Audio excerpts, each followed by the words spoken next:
And we are live. Hello, everybody. Happy Wednesday. You might notice a couple of empty spaces. Don't worry. They are still alive. They're just sadly not here with us right now. But they died off screen. They died off screen. No longer we are unfortunately... and one just recently came from out of the sky, so... Yeah. Yeah, one grabbed them from underground like tremors and just pulled them down to Avernus, and they're fucked. Funny you mentioned Avernus. Anyway, so moving on. So, unfortunately, we are down a Jules and a Phelan today. Lance has been doing some awesome college tours. Awesome for them, but they are running a little bit behind and might join in a little bit later on. We have a feeling that, sadly, Phelan, given the fact that he is in the Sudan at the moment, is potentially sleeping. So, we will hopefully be able to get him on camera in a little bit. But for now, we've got our best boys and best girl, Margot, Galahad, Nebula, and Les ready to go. What? Yeah. Bet. So, announcements right out of the gate.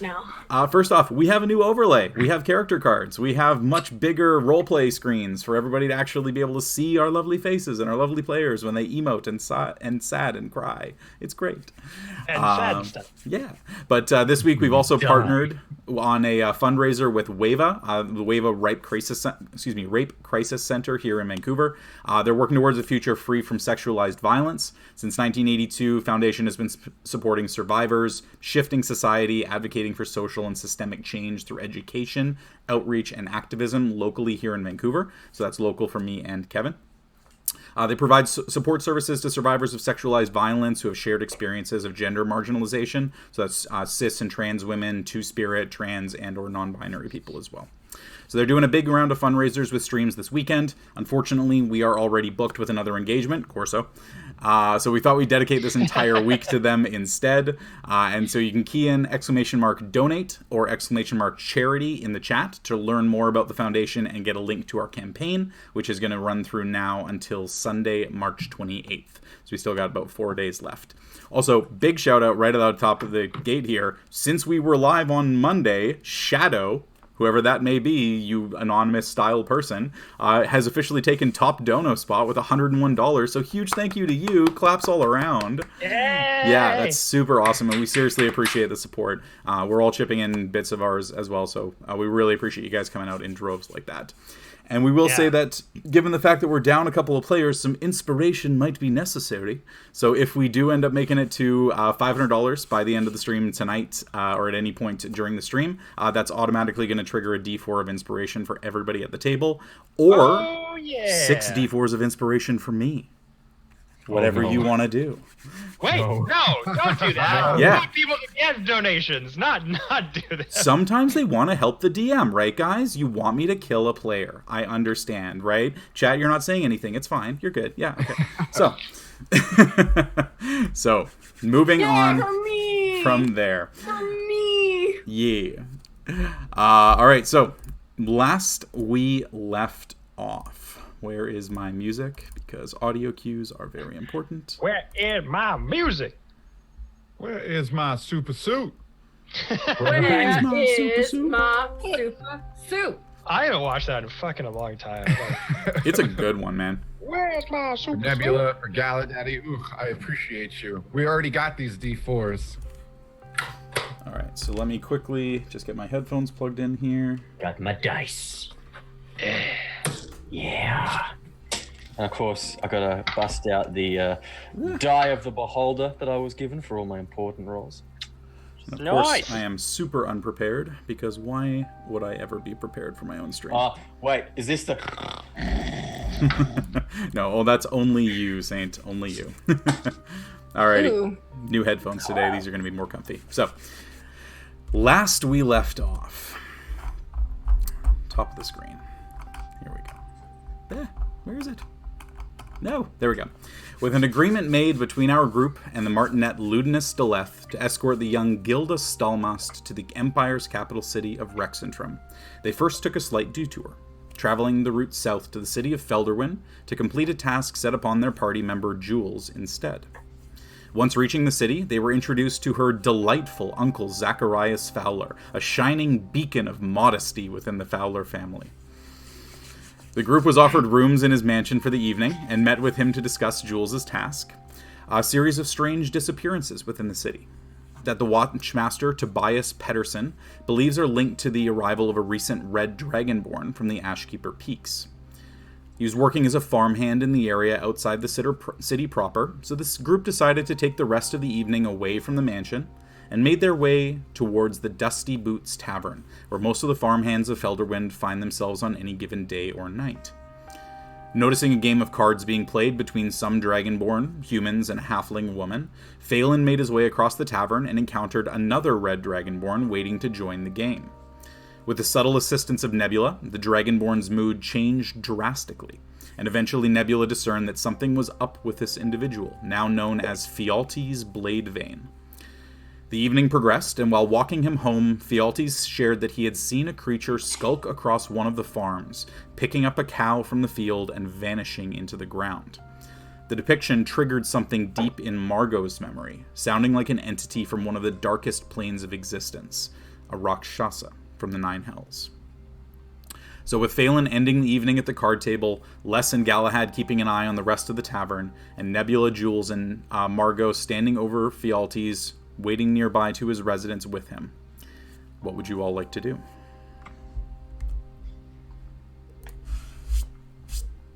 So, Oh, you go. reiterate, we have ended. So we were out there in the fields when like that happened. And where did you just say that we're ending? So that frame of reference here. So Galahad and Les are both in the tavern, just kind of keeping an eye on things. Phelan is still sitting at the card table. You, Margot, and Jules are with Fialtes right now, as you had just kind of sobered him up. You had cast Cure Poison, I believe, or you'd used 5 of your Paladin hit points. Yeah. Paladin, whatever it's called. Lay on hands. Lay on hands, thank you. 5 of your lay on hands points to Whatever it's called. cure a He caught disease. these hands. He caught these hands to cure a disease, which effectively had nullified the poison that was in his body, and thereby making him sober again. So he's just kind of sitting on the ground right now, kind of alert again, looking around a little bit, trying to figure out exactly what's going on as the 3 of you are standing near him. I have but one question for you. Well, I probably have a lot, but we're going to start with one. Why were you left alone?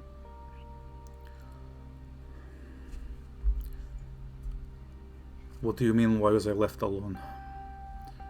Well, you witnessed this thing take several people, right? Not just one. No, I only saw it take the one. I saw it take the cow. I did not see it take any people. What do you mean it took people?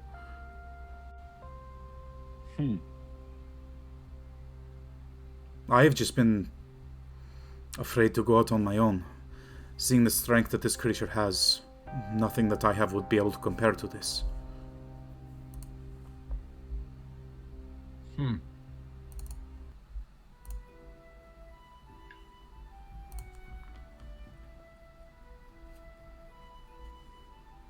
Look, I appreciate you walking me home. I need to get some rest. I have a long day tomorrow. It is already far past when I should normally be asleep. You believe me though, right? And Margot, he actually specifically looks at you for this. Margot, at this point, still kind of digesting the information that she's recalling, looks at him and just kind of says, I don't believe you're lying.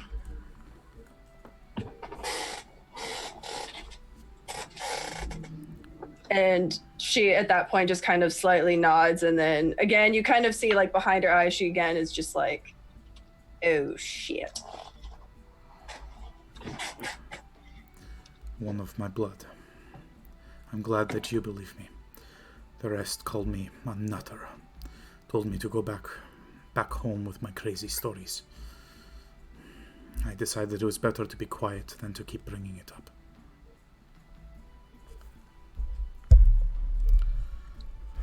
But for now, stay safe, all of you.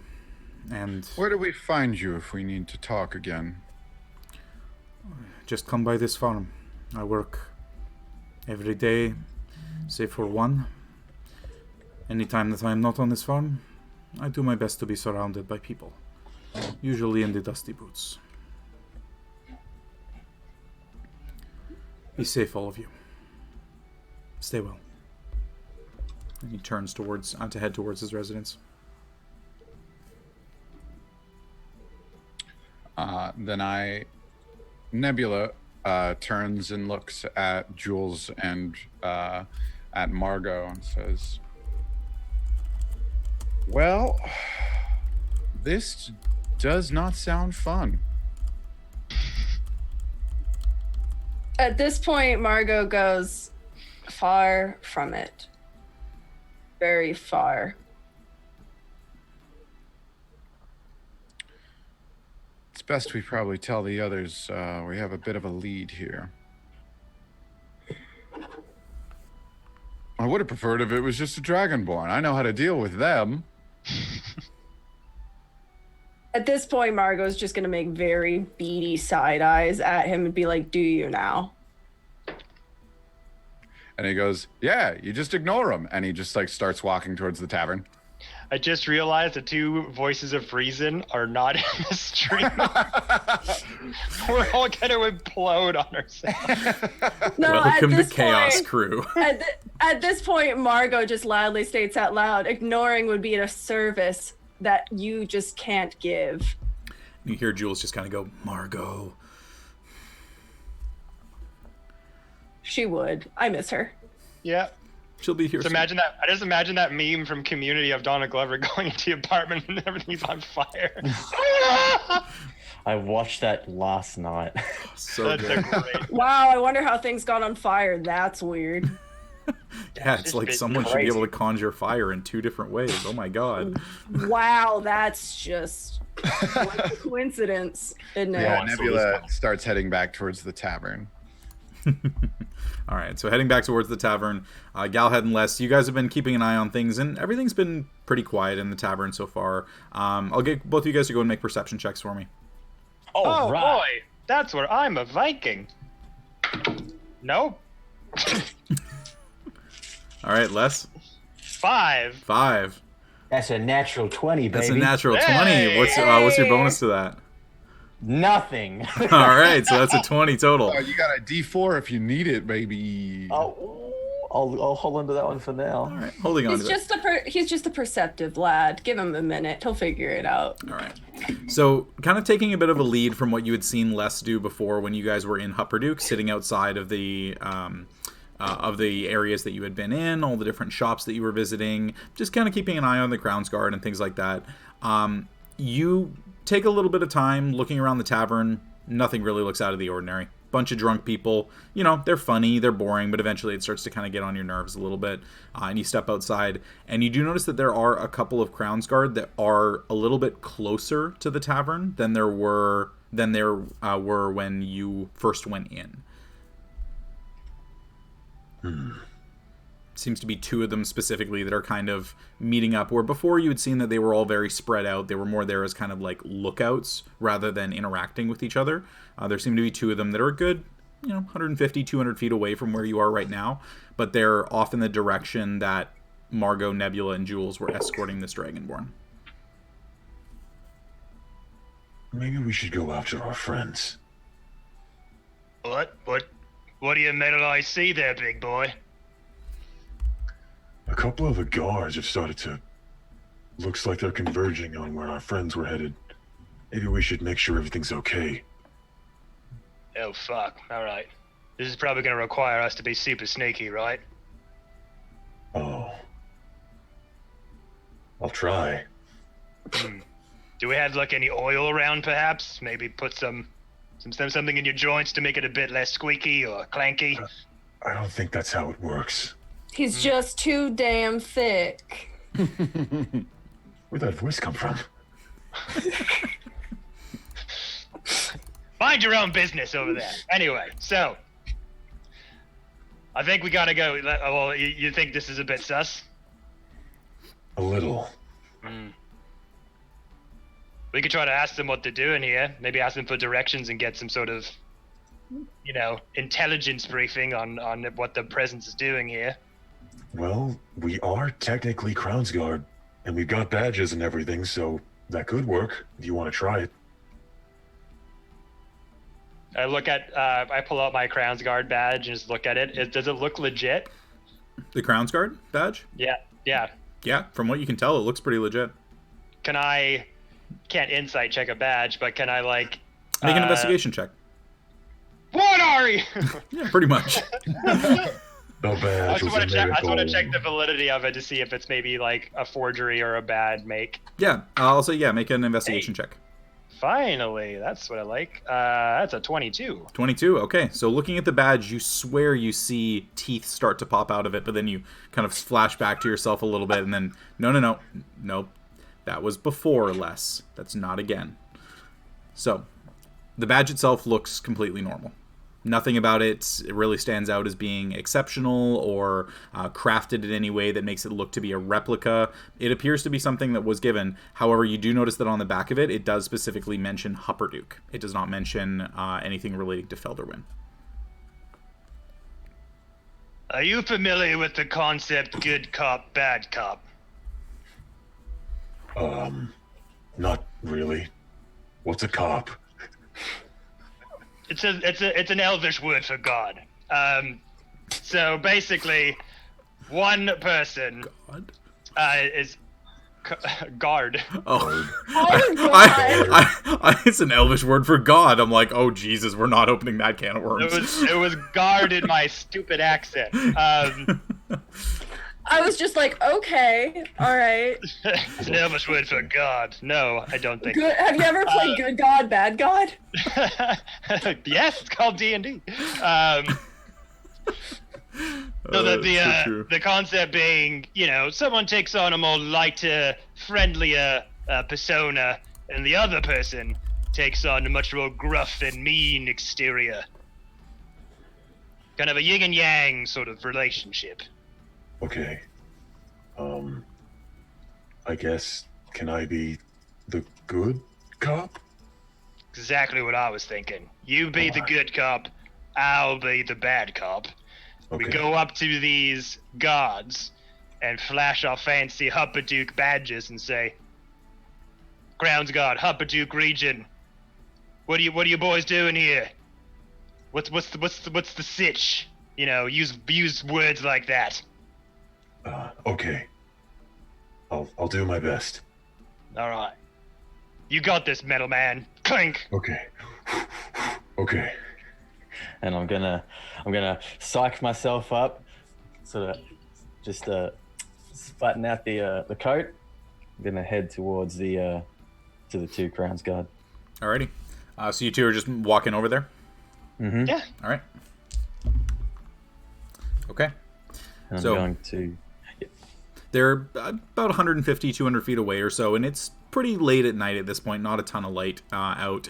And so you kind of start to make your way over, not exactly stealthy or anything, just making your way down the street and then eventually Clunk. up towards the main area. And as you guys get about halfway there, you're within about 7,500 feet or so. You see the two of them kind of look over at you and then just kind of a brief little nod to each other and then part ways and seem to make their way back to roughly where they were standing before and their single outposts. So you've got one that we'll just call the left guard and then another one that's kind of on your right. Huh. That was kind of weird.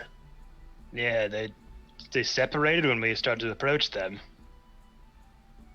Is there something I said? Do I smell? I think I ate all the fish I had on me. I don't think there's any left over. I don't know. I don't have a nose. But I do have an idea as to what... Maybe those guards work for Jules's uncle. So they're keeping an eye on us. Possible. I mean, if we go to follow our friends, we just keep an eye out to see if they're following us. Probably a good idea.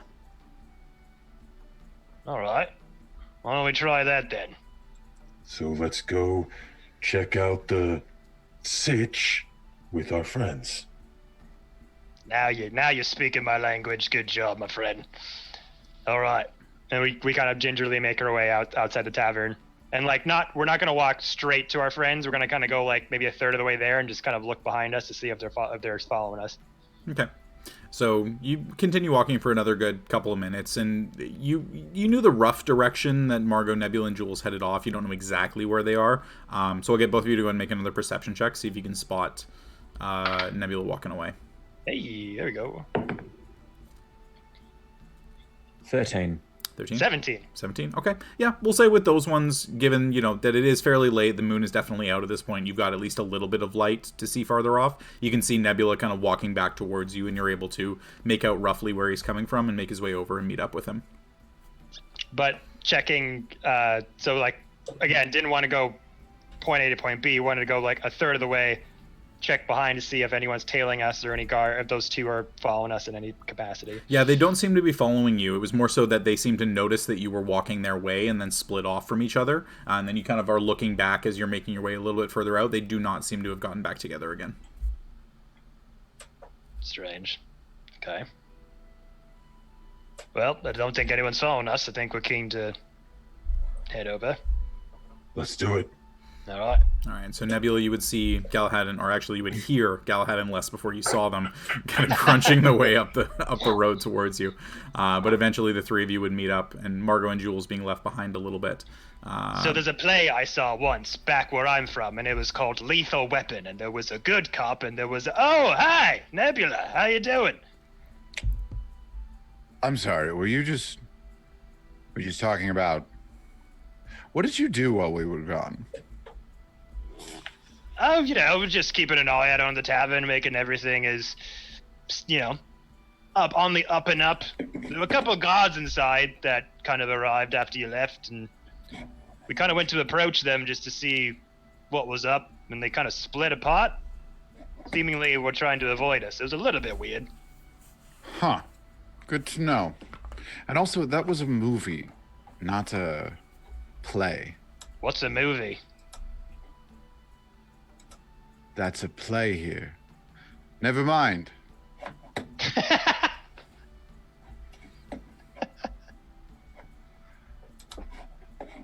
All right, And that's exactly what Nebula says. Right, that it was a different alternate reality that I visited once. They don't have those yet. Right, okay. So with that, kind of you guys all having that brief little discussion back and forth and explaining the guards, Margot and Jules, you two would end up walking over as they're kind of wrapping this up, and probably catch the tail end of that there were two guards that kind of split off from each other. So the five of you are now back together, just missing Phelan, who is you two had left in the bar, still doing really well sitting at the card table, seemingly making money, so no reason to stop him from doing that. Well, what's the deal with you two? What have you found out? Well, talking to our friend there, it seems we have a bit of a deep-rooted problem. Gonna be a bit of a... yeah... I don't know, Margot, would you call a demon from the Nine Hells like a big gopher? Is that how we describe that? I'm gonna go with I'm gonna say it's a big gopher, a big, scary, demonic gopher. Well, that sounds fucking... The only thing plaguing anybody is your existence plaguing this group. It was a Rakshasa. That thing. Yeah. Okay. So Okay. Les and Galahad, I'll get you both to roll a history check for me. Uh-oh. Delta's right though. Gophers do be sounding kind of scary though. 12. 12. Galahad? Geordie, I got a nat 20, but I don't think it should count. Why? He's just too innocent. He just... So here's what I'll tell you on a nat 20. My memory banks does not remember On a nat backwards 20 and Something back- like that. Yeah, that's what I was thinking, Kev, but yeah. On a nat 20 history check, you don't know why you know that word. You don't know how it's spelled, you don't know anything about it specifically, but a very vivid image of a burning hellscape with a tiger-like entity standing on 2 feet pops into your head for half a second, just a split flash of that. and you just instinctively just kind of jerk your head a little bit, like you're almost just stunned out of standing still for a second. And you don't know why, but you knew in that brief moment exactly what that is. You saw an image of it, and then it was gone, and you can't quite place it anymore.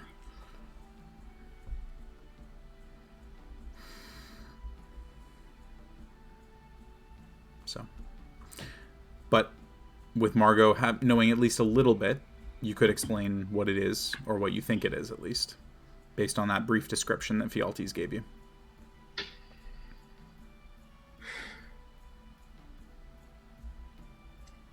Me or Margot? Margot. Yeah. So Margot will recount, the mad ramblings of a dragonborn who flat out just was like, "You're not going to believe this shit." Margot's just going to be like, "No, you need to believe this. What he described, it fits Rakshasa. It is a monster." Backwards hands, you said? That's gotta be awkward. How do you grab thing? Beyond those details, beyond the details, well enough to grab livestock. No, I guess so. Instead of grabbing like this, you could just like put that. Yeah, that makes sense. It's like a claw machine. Well, what are we gonna do about it? Well, Exactly. Put in a quarter, get a cow. I'm not quite sure how this thing is. Sorry, hang on. Let me fucking find Nebula. I've been in so many characters. Okay. Nebula, he's cockier than this. He's very flippant. Yeah, well, I'm not quite sure. Where? Pretend he's poking fun at Margot. You'll slip into character immediately. Yeah, There he not is. quite sure about this one.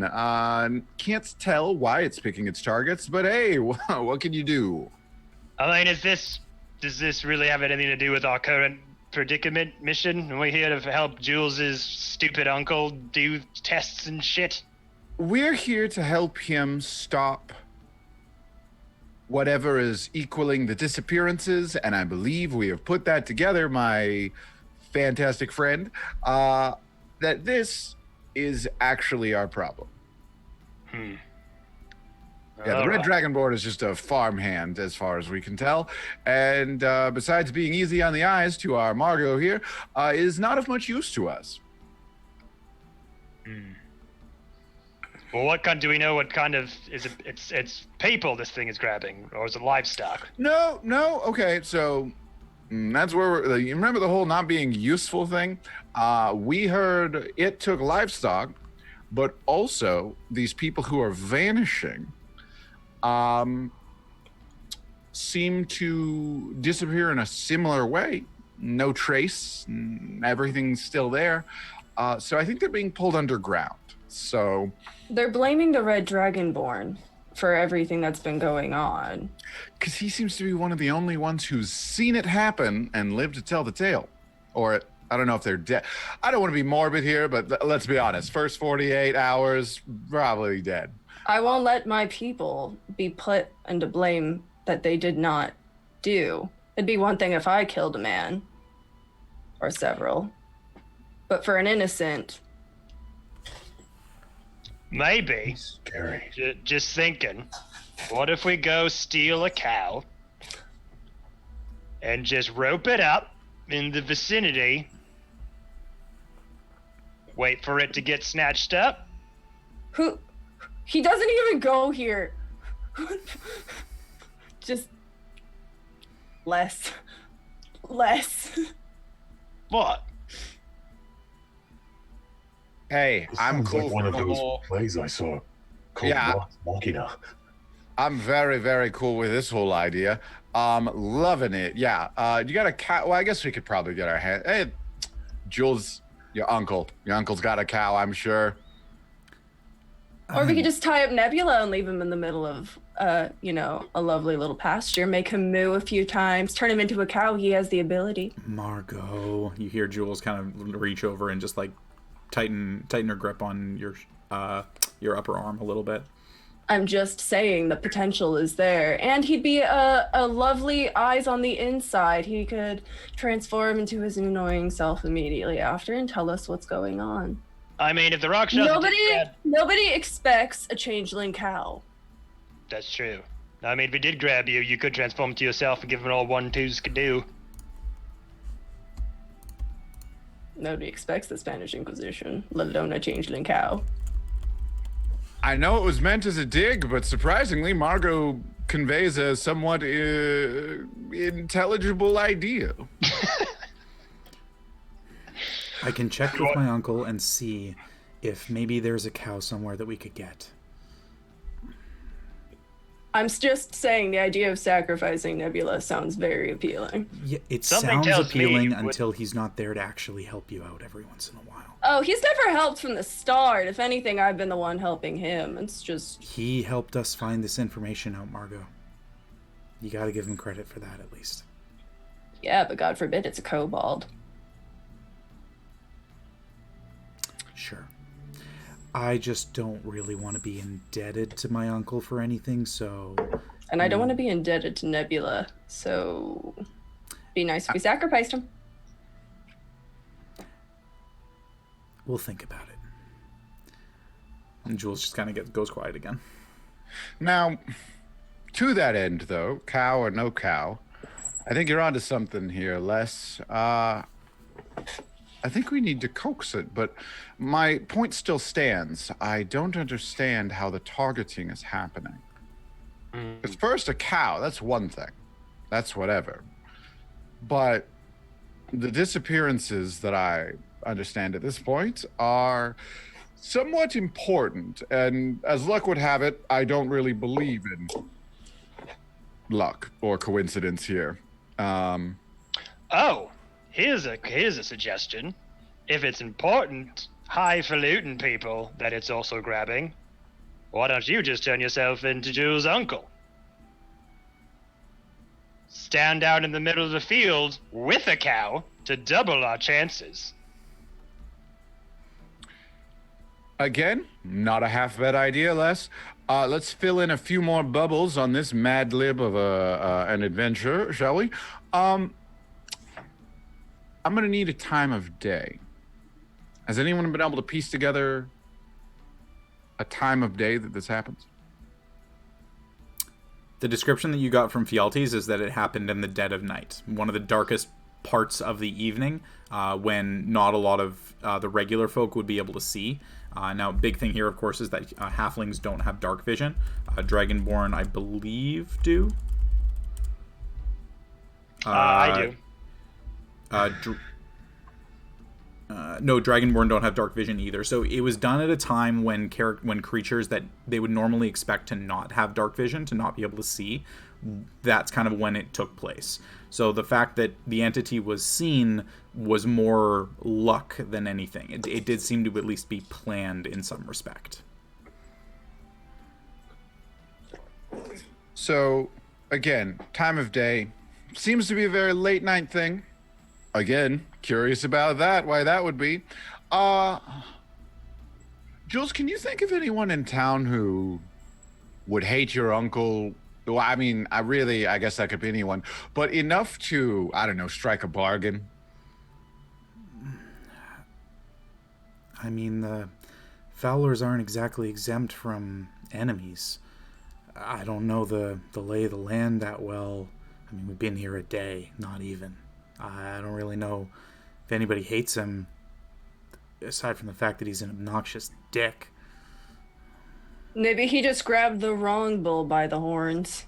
Maybe he grabbed the wrong girl by the, Ugh.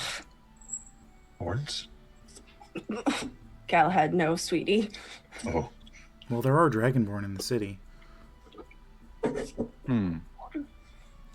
But, You know, we are staying the evening. Why don't we have a bit of a chat with our dear friend? Good Find out old some uncle. information. It might not be bad. I And mean, then what's we the can- worst that can happen? He calls us poor again.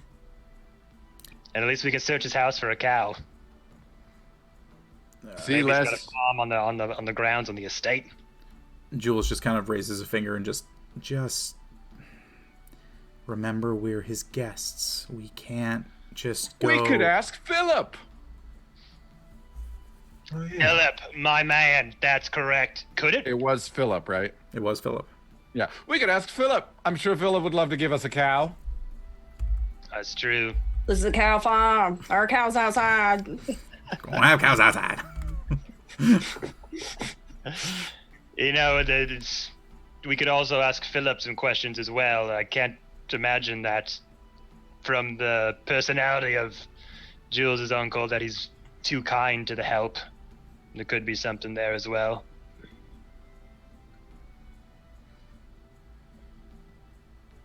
Philip could be the culprit. Love a good twist. I always love these things.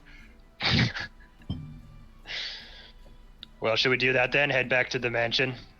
Oh yeah, I'm already heading there. Oh, fuck. Alrighty. So all of Les you. is just talking to himself over there. I do that sometimes. I get deep in thought and I just look down the whole time. I don't even look up or anything. And oh shit, no fuck. So with that, all of you turning around, starting to make your way back towards the city. You've been gone for quite a few hours at this point, between the card game, getting drunk with the fealties at the bar, escorting him back, having the conversations. It's definitely dead of night by the time you end up getting back into the city, and there are some guards around, a little bit less than you saw during the day, but they do seem to be on guard a lot more. And you get a couple of side eyes, and a couple of guards end up coming up and just kind of putting a hand up in the air, stopping you as you're walking past, and, "Oi, where are you off to?"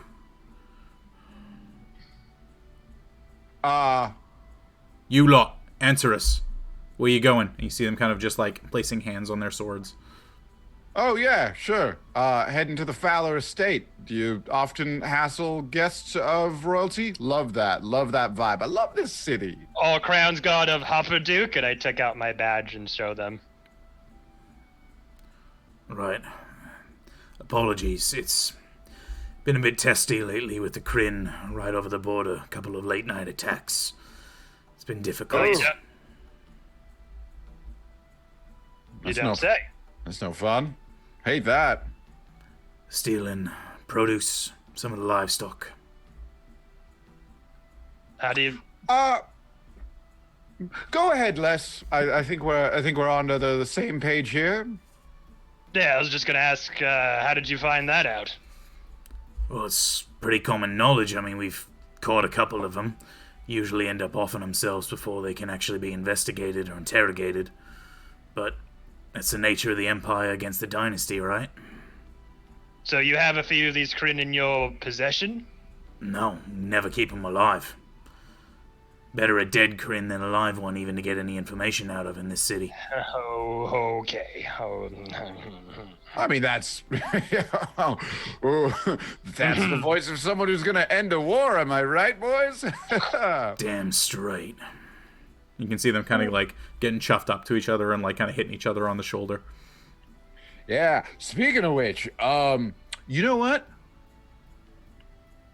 One crown's guard to another. I have heard some whispers, and now that you say that, I think I've got a bit of an idea as to what's going on. We were told of some potential riffraff happening. We were having a drink, and we heard murmurs of someone seeing something. But now, this makes perfect sense. It's probably some of those Kryn bastards, you know what I mean? Out near, and the specific farm that he's talking about, that our Dragonborn friend told us about. Yep. Is there like a name for that Yeah, farm? it's called the Holstead Farm. Holstead Farm. They said they saw some shifty movement out near the Holstead Farm, but those bastards are moving in the dead of night. Can you believe it? Fucking drow. Wouldn't surprise me. All right. I'd say you get some people over there and take care of that, but specifically dead of night, because that's when they move the quietest. Catch them in their own game, you know what I mean? Right, we'll get approval from the Watchmaster for more guards. And they really like it if you have cows with you as well. Oh yeah, the livestock thing. They apparently really Bait 'em, love cows. lure them out. Mm-hmm. But, okay, that's good to know. Can you imagine their faces if they got lured out by a trap and then you just wipe out a bunch of Kryn in the dead of night? Perfect. That'd be pretty good, wouldn't it? That'd be pretty good, yeah. Margot's thinking to herself, how is this working? All right. Let's go talk to Watchmaster tomorrow. We'll get some more guards put out. I'm assuming he's not up this late right now, but may as well give it a try. The other guy kind of leans over and, yeah, that's a good call. All right. Thanks, guys, for the tips. We appreciate it. Be safe. Get home. Anything for a fellow equalist, yeah. For the glory of the Empire. What you Nothing said. but glory. Nothing but glory. You see them kind of make their way off down the street, and having had the conversation you had, a couple other guards are looking around, and nobody seems to pay you much more mind after that, after you had that interaction with those two. So those guys are gonna die, right? Like that. Oh, yeah, definitely. Hope so. Good. Definitely on that vibe. Great. Total Yeah. assholes. Just wanted to check. Yeah, all right. Alrighty. But if not, they might do our job for us, and that's super helpful. So, two assholes, same sword. I love that movie. What? One butcher, two cows. Hey, if those dudes happen to handle a Rakshasa on their own, absolute legends, and we sent the right people. If they don't, if they weren't assholes, we wouldn't have done that. So really, this is just life sorting itself out. Also have it be known that every time Les hears a word that he's not heard ever before, he just starts saying it in sentences until he knows what it is. Okay. I love that movie. The Jeff Goldblum effect. Yeah. I take that word and put it in my vocab. Alrighty. All right. So, with the six the of you, mansion. with Phelan catching up after raking in some handsome winnings for the evening, you make your way back towards the mansion. The Crown's Guard and are stationed out front. They recognize you from before and allow Philip to come to the door, who is looking a little bit tired, probably awakened from some rest, but he does come to the door and, yes, good to see all of you again. I assume that you're in for the evening. You know what, Philip? I think that might be the case, unless, the mood strikes us and insomnia sets in, and unfortunately, that could happen. You never really know these things. But what I do know is I am a fan of this place, aren't we? Oh, yes. Yes. Very nice. Very The big. portraits are really cool. Lots of mahogany books. Mahogany. And our dear friend here, and I just tapped Galahad. Our dear friend here, Galahad, was asking us some questions. I must admit, we're a bit inebriated at this point. Can't really answer too many. Not really a whole library up here. But he was asking us about what is it? The big scary things that haunt people's nightmares in these parts. What did you say it was? The Rakshasa. The Rakshasa, yes, my dear man Philip. You could in fact tell him all about that, I'm certain. Yes? That you probably all have the same ghost stories you tell around here. I just, for the life of me, I can't remember how it goes. Well, Rakshasa's a children's story, something that comes and eats them if they don't finish the vegetables, but it's not a creature that has actually been seen in these parts. I don't quite understand exactly what you're asking of me. And it was brought up during drinking, and I couldn't quite remember the story. Yeah, the vegetables. That was the part I was forgetting. Yeah, so it eats the kids who don't eat the vegetable. Oh wait, does it eat the vegetables for them, or does it eat the children? I forget. I thought it ate the vegetables. It eats the children because Rakshasas devour meat. They are not entities that like produce, fruits, vegetables of any kind. Any children that eats their vegetables has a body that is undesirable to a Rakshasa. See, this is why, Philip, I knew you were our guy, Philip. Yeah, they've really never been seen in these parts though, because most times stories, they have an origin. Well, stories may have an origin, but it would date back hundreds of years, centuries. The entities themselves, at least to my knowledge, are something that does not show up on this plane. They're resigned to the hells, is what we're always told as adults, at least. I'm sure there would be. Yes. It's not real, and Yes, exactly. It's like Father Solstice. Oh yes, that's what they call it here. Yes, Father Solstice. Yes. Right. So, to your rooms then for the evening, or is there anything else you would like of me? My good man, does there happen to be a farm on this estate? Just random question. There are many farms outside the city proper, but not on the Fowler Mansion. No, I'm warning you now, Philip. His next question will be, how easy is it? How easy for it? What language is that? Jesus! We are in the presence of He's Margot had a few too many ales this evening, I see. yeah, it was a long night. Well, how easy is it for you to acquire a cow would probably be Les's next question. He's always wanted to pet a cow. They don't have them under where he comes from in the water. You see, he quite likes them as pets. He found a few in the field and decided, you know what, I'd like to take one home. So, a live cow, I assume? Yeah, that'd be preferable, you know? He quite likes the way that they make moo sounds. It's Philip. very entrancing. Well, the mansion is stocked bi-weekly with fresh meats. They come butchered, though, of course. So, if you wanted a whole live cow, something could be arranged. It would just be added to the budget of the mansion for the week. I'm sure you would be able to reimburse for that cost, but you could simply speak to one of the farmers and see if you could buy one of their heads full stock. But I'm sure you get like a rich people deal of some sort, right? Not at all. We get the price marked up. Well, that's weird. All right. Supply and demand, Les. Supply and demand. That's the most unrealistic thing I've heard in this fantasy game. This is ridiculous. Eat the rich! Well, I think that That about does it? yeah, I think that does it for me. Excellent, and thank you very much, Philip. You do an excellent job. How are things, Philip? How are things here? You seem stressed. Right now, I am simply tired, Master Gravicon. I would be happy to continue this conversation, perhaps in the morning. And you can see he lets out like a pretty wide yawn, as it is closing in on about 2 o'clock in the morning at the moment. Absolutely, my good man, Philip. But remember, tomorrow's never promised. But I'll see you in the morning, bud. Maybe. And you see his eyes kind of just like, Oh, no. Sorry. Don't take that any weird way. Just like, In general. you never know. oh, in the abstract, right.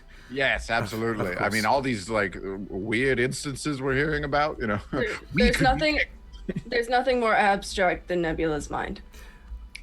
I believe Philip. we're in agreement there, my lady. So, I will see you to your rooms. And he kind of gestures behind him to the hallway that you had been in before, and to the 5 rooms that were in the back. So 2 of you will have to double up for the evening. And Not it. Margot, I'm assuming you're spending the evening with the kid. Yes, my daughter. Give me my daughter. Oh, right. Don't we have a child now? We have a yes. Oh, we have a that's right. child. We should probably check up on her. Yes, Give check me up my on- Gilda. Check up Give on me our my- child. Anything happen there, Philip? All good? As good as can be, as I would imagine. To our knowledge, she stayed in her room, was very tired from the evening, and the little bit of hot chocolate probably put her right to bed. Excellent. Has my spell gone off at all? Your spell has not gone off at all. Cool. So you make your way into the back into the hallway, the 5 separate rooms, and Margot, you go up to the door, and as you open the door, Nebula, bing, your spell triggers at that point, so you know that as far as you're aware, the door has stayed closed. Cool. So Margot does the mom thing where she like slowly peeks her head into the door first and then sees where Gilda is before completely opening. Because, as a parent, you want to, respect their privacy, but also as a parent, have the right to deny them said privacy. So you kind of peek into the door, you look in, and it looks like the room itself is just a very large queen size-ish bed, maybe a little bit bigger, like a California queen, so a little bit thicker, a little bit wider, but it is stocked full of pillows, and you see that she seems to have made herself like a little pillow fort in one of the corners, and it's just kind of like underneath a couple of pillows with a little blanket that's pulled up over herself. Looks as happy as can be and is kind of sprawled out a little. Okay, all right, wholesome. All right, wow, okay, mother instincts. Okay. But there is more than enough room for you to be able to get into the bed and not disturb her. No, Margot's gonna go over to the pillow fort. Okay. Because it looks like a nest, and for some reason it feels very comforting to her. All right. So you kind of crawl your way over, and you see that she's just kind of tucked up in there with like a pillow that's supporting it, and then two on either side that it's like one up against the wall, and then a couple of sheets to kind of secure it. It's almost impressive at the engineering level, and then you remember, oh yeah, she built mechs. Right, she can probably build a pillow fort. She built a robot that gut punched me, and I can't be more proud. I'm crawling in. All right, so you kind of just crawl in a little bit. Are you trying to obviously not wake her up? Yeah, I am trying to be very gentle about it, and then like making sure that I like adjust my wings accordingly as to not like accidentally brush her or like wake her up. All right, go ahead and just make a stealth check for me. Oh, don't wake the child. Don't wake the child. Or do. I don't know. Oh, that is a nat 1. Oh, baby. Okay. So you kind of crawl up on top of the bed, and like you're getting your knee up over on top of the bed, and like some of the scales from your knee catch on the bed itself, and you just kind of jerk forward and whoosh, onto the top of it, and her pillow fort just whoosh, crumbles onto itself on top of her, and you see that she just kind of starts stirring a little bit and kicking her feet out, and then the pillows suddenly start to get rearranged, and then she pops her head out, and you see she's holding the dagger and like looking out at you. Just, oh, hi Margot. Wow, is it? And she like looks around, and there's no windows in here. Is it morning?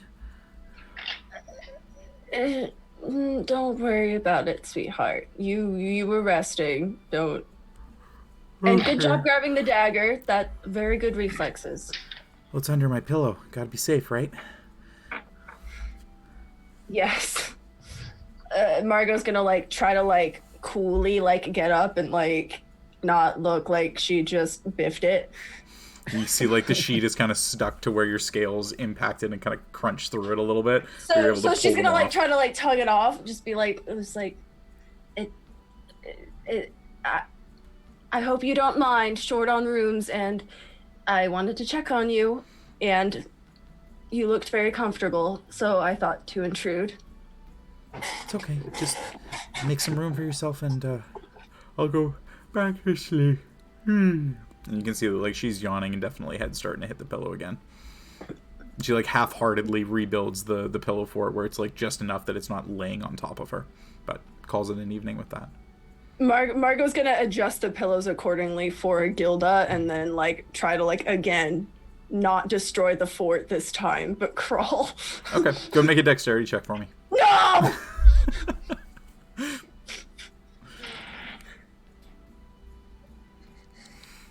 Is it another one?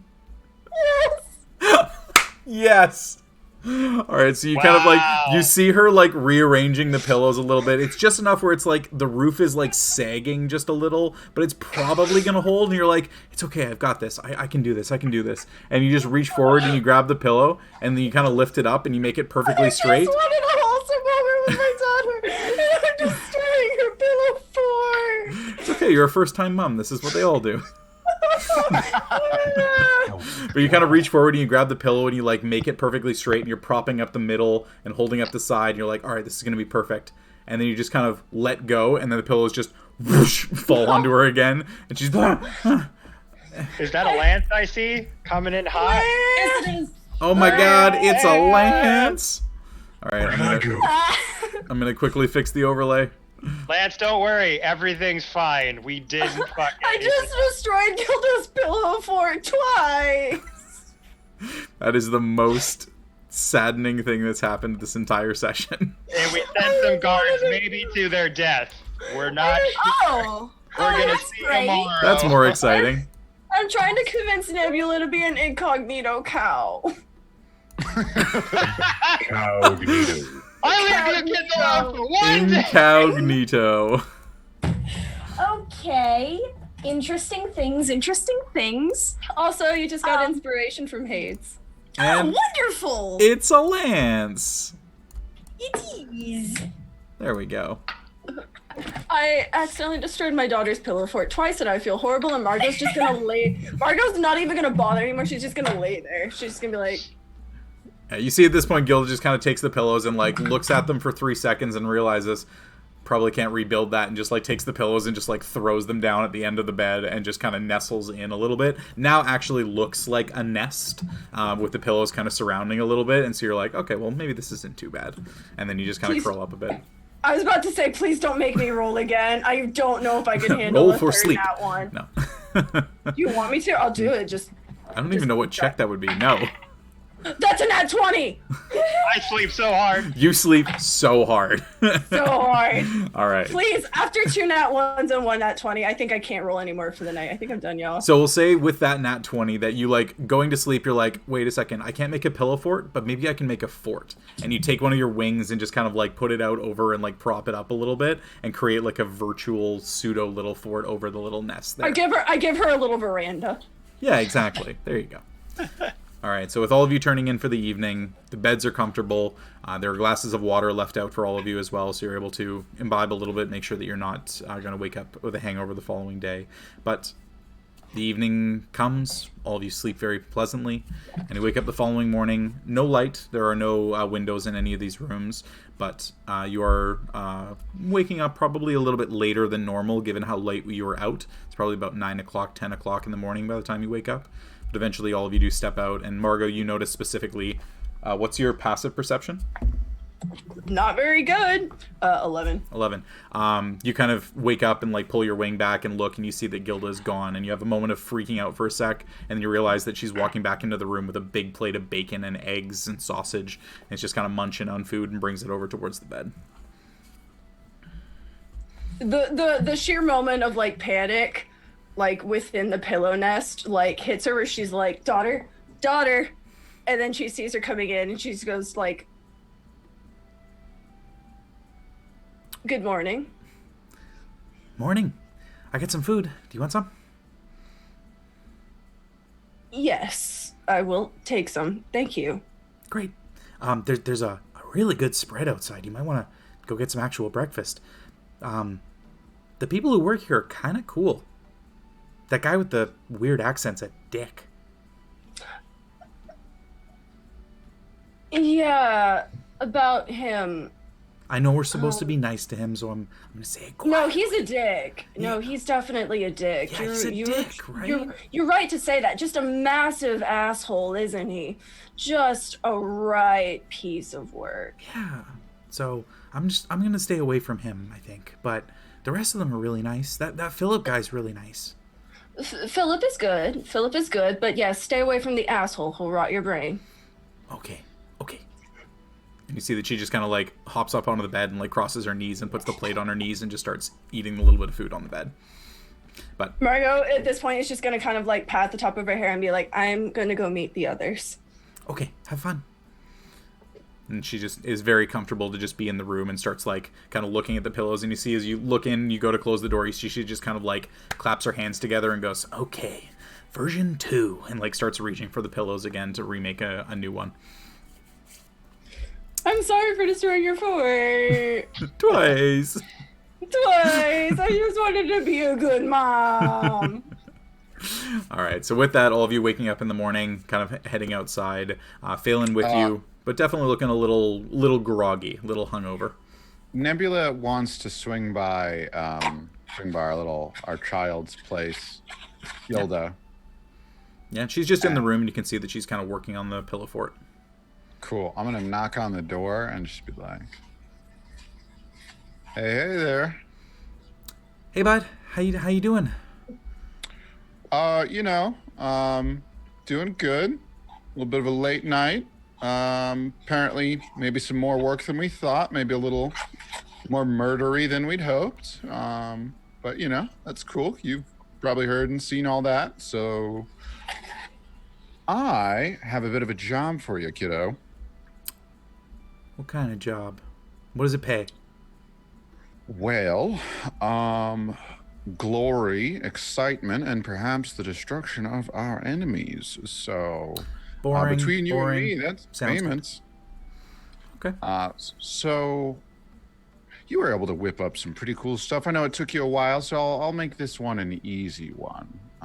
You know, for a genius kid like you, probably not too hard. Let's say I wanted to find something of a particular type of creature. You know, it's going a wild idea here, like a fiend or like a demon, you know, just like for today's homework anyway. You think you could whip me up something to like track that? To track that? I don't really know. To like know if I was warm or cold or, you know, any of that. I can do the whole flashy eyes thing. And at this point, we've long rested, right? Yeah, you've long rested, so all your spell slots are back. All of your hit points are restored and everything. Cool, yeah. So I use one of my divine senses just for, like, I flash my eyes and I'm like, yeah, I can do the whole thing for like a little bit. But it would be, and I literally waste one for this conversation out of my 5. And I'm like, yeah, I can do the whole thing. And again, I assume in this moment, I do have divine sense on. So this is like a joke, but it's also not quite a joke. Do I see anything? You see this. You see the same thing that you had seen before, where like the affixation from where her mechanical arm affixes to her arm socket, and the side of her head where some of the mechanical pieces are. Those kind of glow with a little bit of otherworldly energy, but nothing really out of the ordinary that you wouldn't have expected to see having done this to her before. Yeah, but how about the room? I mean, for the room, absolutely nothing. Everything looks pretty much common, as much as you would expect. Cool. That's what I like to hear. But yeah, I can do it just like a little bit, but you know, it'd be like super cool if you could work up something to help us track stuff down.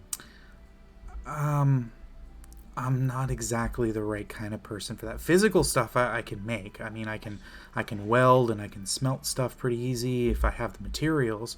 But anything when it comes to like magic style stuff, that's not really my thing.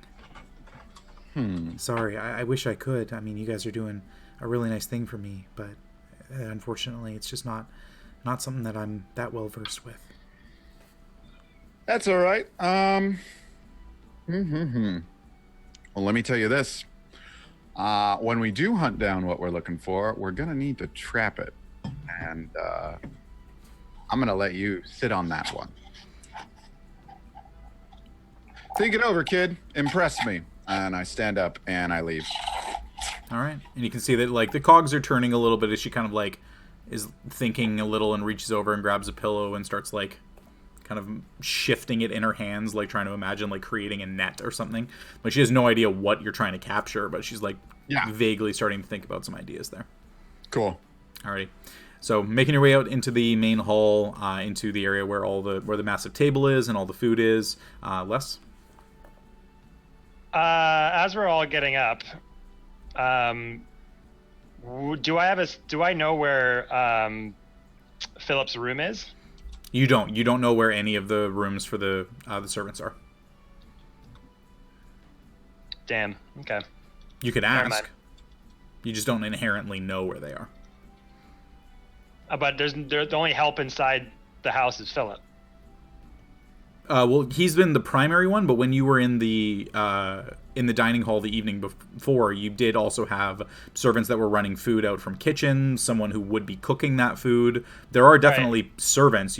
Philip is kind of the primary one that you've talked to. Okay, well, help is coming from inside the house. So if I could find one of the workers who's not Philip and just kind of casually ask them, like, hey, do you know where Philip's room is by any chance?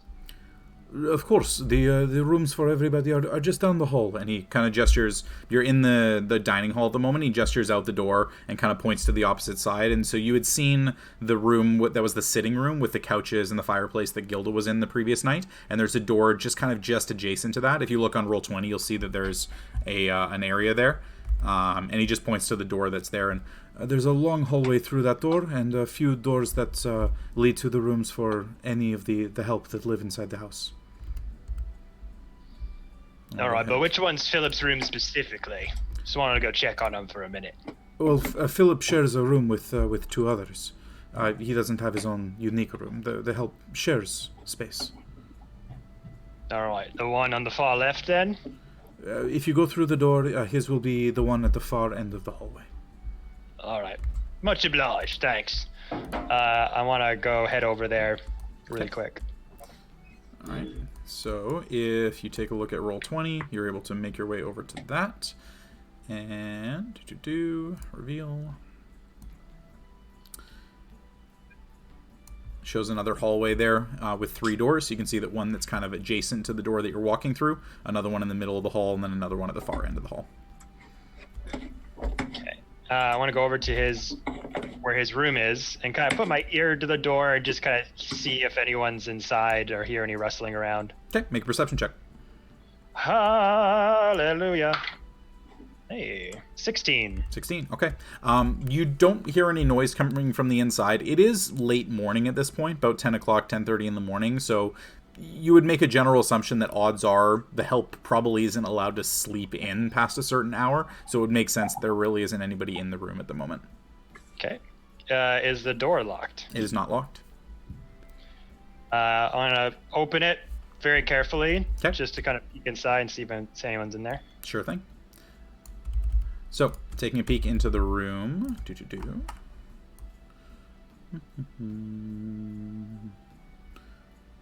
we go. You see 3 simple small beds share the room. Small cases of clothes and personal items tucked underneath each bed. Okay. I'm going to cast Fog Cloud. Okay. Inside this room to billow it up with thick smoke-like visage to kind of disguise myself being in there at a first glance. So Fog Cloud is action, 20-foot radius sphere, spreads around corners. The area is heavily obscured, lasts for up to 1 hour. Okay, good to know. So the area becomes heavily obscured as you kind of put your hands out, and little bits of droplets of the air almost seem to condense into your hands, and then just kind of with you almost like billow it out like smoke and steam coming out of your hands as it fills up the entirety of the inside of the room, and then kind of spills out into the hallway just a little bit. Cool. So as that happens, I want to go under Philip's bed and just start going through his things. I want to see if there's any evidence of any shadiness coming from him. Okay, so go ahead and roll an investigation check. You're not sure exactly which bed is Philip's, so this will be first to determine which one is his. Damn, that's a 5. That's a 5. Plus things. Investigation. Yeah, I'm just using the app on my phone, and it's weird. That's 3, so that's 11. Oh, no, wait. 8. Okay, it was like 5 plus 3, 11. Okay, so an 8. It takes you a good couple of minutes. You cast the fog cloud, and then you're like, okay, cool. And then you realize, shit, I can't see through fog. And so it takes you a little bit to get onto the ground and like start looking around and finding the trunks. But from what you can see, nobody seems to be coming into this area. You know, better part of 5 minutes goes by. You check the first one, you check the second, and you realize Philip's bed is on the far side of the room. He's kind of got up against the wall there. But you are able to start rifling through his things. Go and make another investigation check looking through his stuff. Come on, baby. Oh, 15. 15. Okay. So kind of getting a little bit better used to how to see through the fog and like pulling items really close up to your face to get a look at them. Nothing you're pulling out seems to be out of the ordinary. You've got a couple of different changes of clothes, a few belts, a couple of pairs of shoes. You've got a small little journal that seems to article a couple of items. One of the things is that you do notice inside the journal that there are entries for when all of you came and visited. There are a couple of entries of visits from the Watchmaster Tobias Pedersen. There are a couple of visits that were from other individuals. It looks like this journal is just kind of a general log of who comes and who goes from the Fowler Manor. Is there anything in that log that stands out to me? Any particular individuals or anything related to our current situation?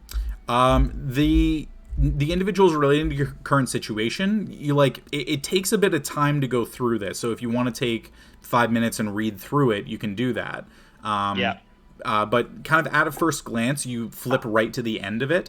You guys are the last entry of the fact that you came in yesterday evening. Prior to that was the Watchmaster coming over 2 days before. And then the entry prior to that was several weeks beforehand of a specific individual with the initials. Sorry, hang on. Yeah, why is my thing not working? With the initials DP. Sorry. No. Christ, I should have known better. Anyways, with the initials DP, who came in and the notation on it was Master Fowler met with his agent of livestock today, and this was dated several weeks prior. Agent of livestock, you say? Yeah, and the initials are DP. Interesting. Okay, I'll definitely put that down in my brain journal and put that back where it was and make my exit, kind of checking around the corners before I leave, making sure I don't cross by anybody. Easy enough. So you put everything back the way that you found it, kind of shove it underneath the bed, and you think that it's probably good enough, and you make your way out into the main hallway. Nobody seems disperse the fog. All right, just checking. So you make your way out in the hallway, disperse the fog, you close the door behind you, and you step out in the main foyer. Nobody seems to have come or gone. You didn't get anybody wondering what was going on. The servants definitely, or the help inside the manor definitely have jobs that they need to get done. You would imagine it would make sense that from the time they wake up, there probably isn't a reason for them to go into their room unless something happens. So you seem to have lucked out. Beauty. Alrighty. So for all the rest of you, tucking into a breakfast, is there anything you'd like to do before starting the day? How much time passed between when I was gone? So basically all you missed out on was Galahad and Les left the bar to come check on you guys. They looked out and they saw that there were two guards that were talking to each other in the road, which was different from what had happened when you guys had gone into the bar. And then as they made their way towards those guards, they separated again and then went back to their original standing posts. Other than that, it was basically just that you guys chatted a little bit. You diffused a situation where Margot wanted to turn Nebula into a cow and let the Rakshasa steal him. It was a good plan, man. I'm just saying, eyes on the inside. You're telling me it wouldn't work? Are you looking at me and tell me that's not ingenuity? I think that's pretty smart. Corso, I don't understand why you didn't let your character do this. Oh, no, I said I know it was meant to be a jab, but surprisingly, Margot said something, of an intelligible plan. Yeah, just, turn him into a cow, hog tie him. I'm more than willing to do that. And just leave him out in the field to just moo his sorrowful song until some Rakshasa decides, that looks like a snack, even though that's a horrible decision. I'm just thinking of a cow in full adventurer gear with a sword. I just want it stated for the record, not only has Margot said she wants to tie me up, but also called me a snack. So gonna jot that one in the old journal, and he literally pulls his journal out and he writes it down. Margot even more sus than usual. I think I'm gonna throw up. Margot eats people. Check. So But before we go, Nebula would actually want to go talk to the uncle. Alrighty, so you notice that at the breakfast table, given the time that you woke up right now, he was not around the table at all. You were just kind of waited on by a couple of the regular servants. You did also notice that Philip specifically was not there. You kind of popped your head in. We'll say as well, I'll mark off the next area because you kind of popped your head into the kitchens in the morning, and that's the area that's down underneath the dining hall that you were in. Jules would also definitely go looking for Zacharias just to pop in. All right. So, Jules, you kind of getting the idea that he's not at breakfast. He might be upstairs. You end up kind of popping upstairs, and you see that Philip is seated outside. Outside not the office that Zacharias was in, that he led you into the evening before, but the room opposite on that. Okay. Philip was just kind of seated at the end of the hall. And as you make your way to the top of the stairs, he stands and just kind of gives a little bow towards you. And Miss Juliana, what can I do for you this morning? Do you know where I would find my uncle Zacharias this morning? Your uncle is not exactly one of an early riser. I would try again in the afternoon. I see. Well, that certainly is something. Thank you very much, Philip, for this information. You're most welcome, ma'am. And Jules will turn around and go back to breakfast. Alrighty, so kind of making your way back down the stairs, you look back and you see that Philip just kind of sits down, and you can see that he kind of slouches a little bit. It's the first time that you've seen him not be a little bit more proper as he sits down, and you can tell that he's not exactly happy about the fact that he basically has to wait at the top of the stairs for Zacharias to wake up, but it's his job. Alrighty, so you make your way back downstairs. Everybody's tucking into breakfast. You're all very pleasantly full. You're given some rations for the day, any fresh fruit and veg that you'd like to take with you, any kind of meats that you would like to have, and you have the day to yourselves, about 11 o'clock or so by the time you leave the manor for the morning. Cool. Okay, so did we not resolve Nebula's attempt to look for him either? So you would have heard from Jules that he was at the top of the stairs. That Zacharias is? That Zacharias is asleep and that Philip is at the top of the stairs.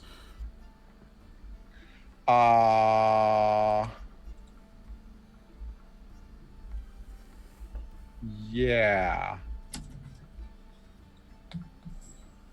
Yeah, I think Nebula would 100% do this.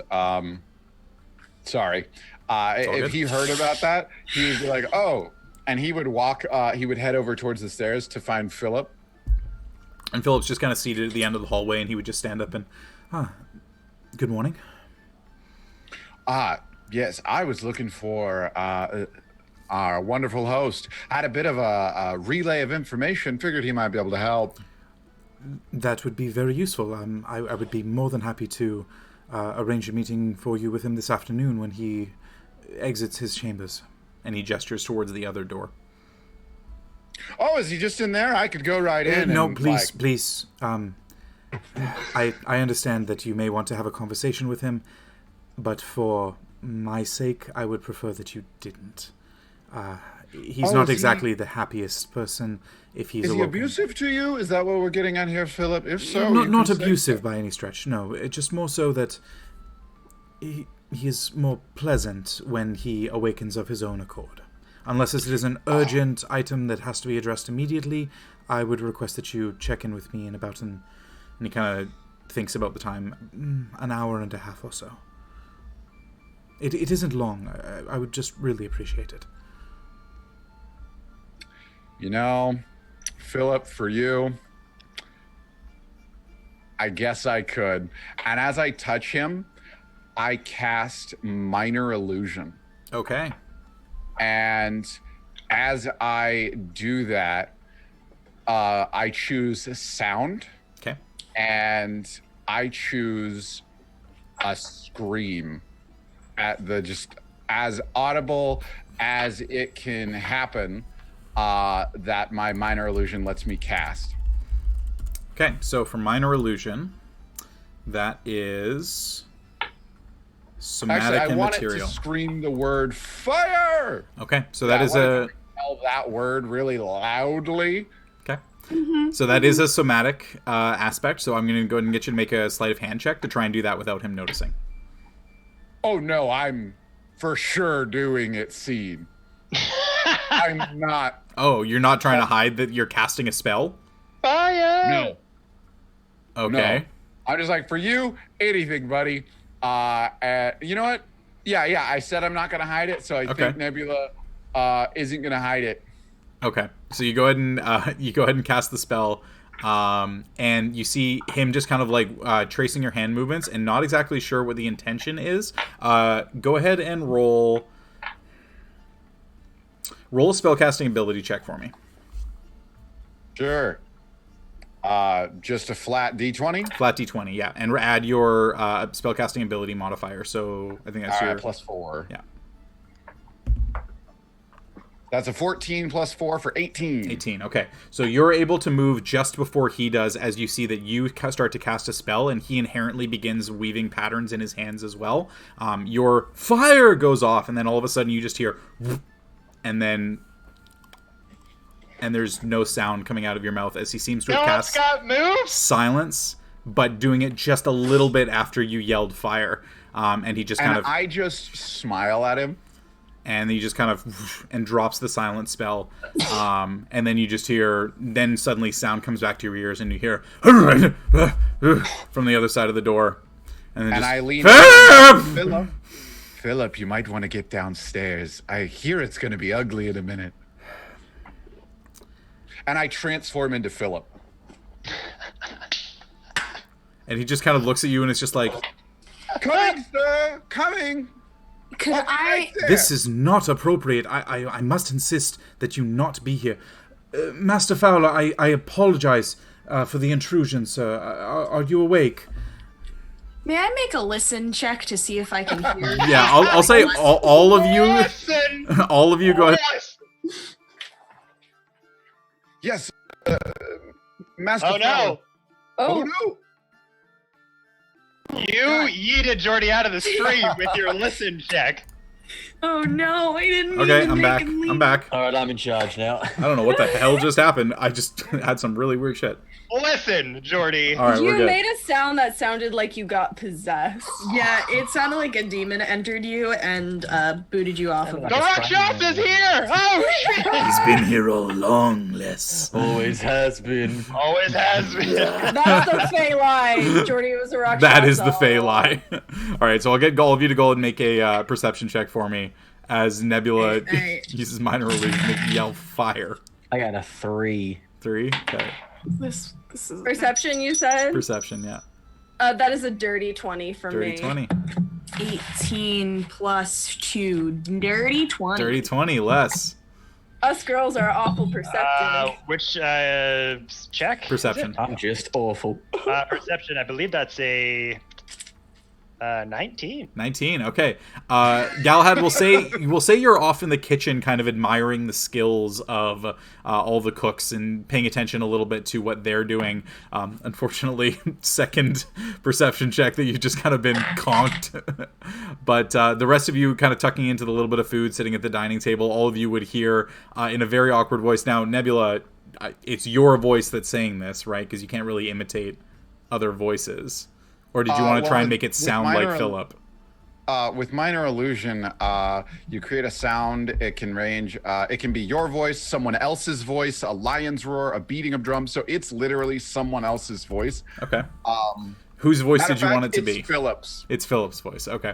And all right. So you kind of like turn around and yell fire from the end of the hallway. I'm guessing, right? Yeah. Is it coming from the area that I saw Philip at? It's coming from the top of the stairs. So all of you hear fire, and you're like looking over, and you're like, that didn't come from the kitchen. Oh God! And then you step out, and you don't hear anything any longer, but you do hear from the top of the stairs. You hear Philip just kind of apologizing. Master Fowler, I'm so sorry. The disturbance. Jules will make her way up the stairs towards him, knowing that something's Nebula is talking over him at the same time. Master Fowler, I am terribly sorry. There seems to be a Rakshasa incident, and more people are dying. I didn't mean to wake you. You can see a short, angry tiefling headed straight towards the two just Phillips. beelining up the stairs. Beelining it. So with that, kind of Philip just looking at you and just kind of like looking at the end of the hallway as Jules starts to reach the top of the stairs. Then all of a sudden the door flings open and Zacharias with like hair up sideways. I want to shift back before he gets out. Okay, so we'll say that you yell that. You say that quite loudly over Philip, and then shift back as you hear the footsteps coming towards the door. And as the door swings open, and you see Philip standing outside in his full Buttle uniform, and then you standing next to him, and then doom, doom, doom, coming down the stairs from Jules. Philip, did you say there was a fire? Oh, Zacharias, I just heard there's a fire. Hey? What's happening anymore? What have you done to wake me? Well, since you're up, I figure... This is not something... I am not a morning person. Well, apparently neither is the Rakshasa that's killing people in your town. The what? Nebula, how about we bring this up with my uncle later when he's more awake? Can I do? I don't want to request the particular check, but I just want to my moment here because he's groggy, waking up. I want to insight check. I want to know how he responded to me just saying that when he's just waking up. Go ahead and make an insight check for me. And Jules, since you're there as well, I'll let you make an insight check too. That is a 15 plus 3 for a 19. 19. That's a nat 20. That's a nat 20. 22. 22. Okay. Both of you see sheer and utter confusion on his face. Like, a what? Bless you. Like, recognition of what the word Rakshasa is and what a Rakshasa might be, but of the fact that a Rakshasa is in town, you're like, you see him and he's just like, what are you talking about? Get out of my bedroom! Begone! I'm so sorry to wake you. Sorry about that. Philip, stop yelling like that. And Nebula just walks away, having got the thing he wanted. Jules is just glaring straight at you, making eye contact very angrily. And I go, he said fire. And I just walk by. She'll walk up to Zacharias and take his hand in hers and just be like, Uncle, my sincerest apologies for him. Though when you're more awake and in more of a agreeable mood, I would love to talk with you about the situation that we've discovered. Very well, Juliana. This is something that we can discuss later on once my senses have come back to me. Of course. We may be headed out soon, so the sooner the better, but take your time, please. It will be on my schedule. Slam, and he slams the door in your face. I'm just saying, Jules, the idea of turning him into a cow is sounding really appealing, isn't it? Jules will take a moment to compose herself and turn to Philip and just like clenching her fists very tightly, white-knuckled, turn to him and say, my sincerest apologies for my friend Nebula. I would say that he won't do that again, but I can't guarantee it at this point. And you hear Mimic in Jules. You'll hear Mimic in Jules's voice, like as she's saying this, sincerest apologies. I can't say I can't guarantee he won't do that again because he's just so darn clever and like just keep. And your mouth just stops moving, and then you just hear because he's just so darn clever from behind you. I'm going to kill him. I'm going to kill him. Finally, she's seeing the light. Oh, we can finally agree on something. For what it's worth, Juliana, I have a younger brother who is not too dissimilar. Annoying little shits, aren't they? You will have your moment, and he will have his comeuppance, and we will leave it at that. Indeed. He does remind me of my younger siblings, except for my younger siblings know when to shut their mouths. They were raised with a stern hand. I don't believe that he had the good fortune to have that happen. But nonetheless, I will arrange a time with you once Master Zacharias has woken and to his regular outgoing self. Of course. Good Thank day. you so much, Philip. Good day. And she'll turn away and turn. Is Nebula still in the hallway? Oh, he's like walking down, like he's like. Yeah, you're like halfway down the marble staircase. Mow him down. He's for sure going by people. He's like, I don't know. I just turned me on fire. It was wild. Weird. You see some of the hands for the house have kind of come out a little bit and are looking around. You see some of them got like little buckets of water and wet towels and are kind of like looking around trying to figure out what's going on. Anyone that Jules sees, she'll just go, false alarm. It's a false alarm. Everything is quite all right. And they just kind of look at each other and just nod a little bit and like put the buckets down and kind of carry them back into the kitchen. Les? While this very hilarious situation is happening, could I have kind of sneaked away a little bit? Where would you like to sneak away to? You could go back to your room. Not there. I was hoping to just go, while they're kind of having this conversation, I've got my own little agenda in mind after reading that journal. Okay. To kind of pop outside to where those two front guards are that are guarding the estate. Yeah, that's easy enough. You'd easily be able to walk out the front doors. Approach them, be like, hello, boys. How's it going today? Good morning. It is going pretty well. How about you? Yeah, not bad, not bad. You just want to get a bit of fresh air. It's a little bit stuffy in there for my taste, you know what I'm saying? Stuffed shirts can do that to you. Just quick, you guys seem like you're pretty knowledgeable about this part of town. You've probably heard of these random livestock being stolen and red dragonborns being accused of things, I'm sure. There's been a little bit of a word going around from the Watchmaster to keep an eye out for a red dragonborn. Why do you ask? Oh, I'm just kind of curious about these livestock disappearances. I wasn't too sure if maybe you'd heard of where who these livestock might have belonged to. Not exactly sure who they belong to.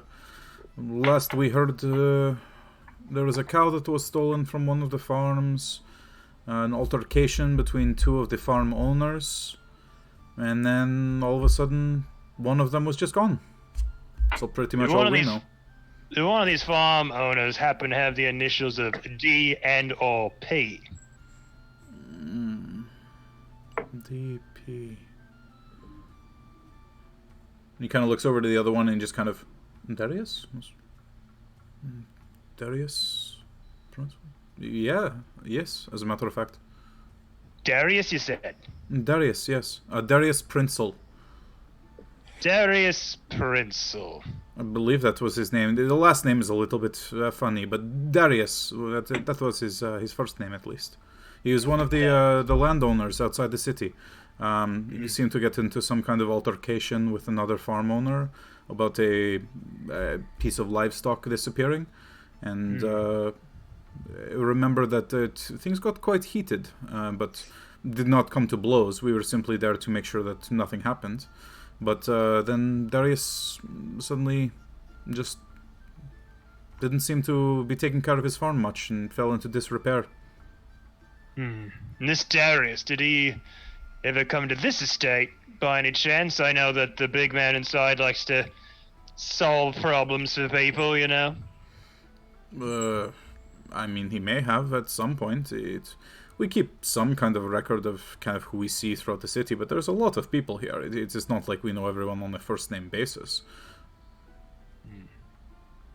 All right. How far is his land by any chance, in case we go inquiring about these things? You'll be looking about 2 to 3 miles outside of town. It is a fair ways away. Definitely not the closest thing that you could find, but that is where some of the good soil is, from what we've been told. All right. Keep up the good work, boys. Doing a bang-up job. You're welcome. It is next to the Holstead farm. That's the one that's beside it. Gotcha. And then I turn around and head back. Okay. All right, so heading back inside. Anything anybody else would like to do? All right, we're good. Confront Corso. Or not Corso. Confront Corso! Fuck you! For in-game, Nebula. Right. As we get to the bottom of the stairs, Jules is going to step in front of him with her arms crossed and kind of look up at him and go, now what was that about exactly? Well, and just like completely regular now. Well, it seems that your uncle, for the most part, I assume is telling the truth. He does not know this. So if someone is sicking these instances of misfortune on these people, either he's unaware that they're targeting him or it is somehow coincidence. And that is actually more frightening. And why exactly did you need to know exactly what Zacharias thinks at this moment exactly? Well, as you saw, he was a little bit more cheeky yesterday and a little bit more blasé in his responses. I figured if he's not an early riser, that's the best time to ask him a question. Can Margot sense like Jules' impending rage and just be like, I'm curious. You're pretty much done with breakfast at the moment. I mean, you've been kind of sitting there while all this happened. You peeked out, and you can overhear this conversation. So I'll say make an insight check. I dropped the dice. Margot's just Gone around the forever. corner, like, ooh. No, I want in on I this said, juicy drama. If it has anything to do with rending Nebula asunder, I can't miss it. It's just too good. Oh my fucking god. It's a natural one. Oh my god! Third one of the night. Let's go.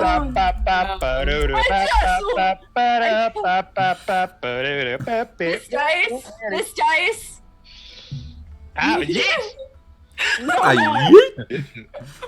I'm done. I'll find it later. I'm pretty sure Wherever it lands, it deserves. I'm pretty sure your cat just jumped off your bed after the die, thinking it was a toy.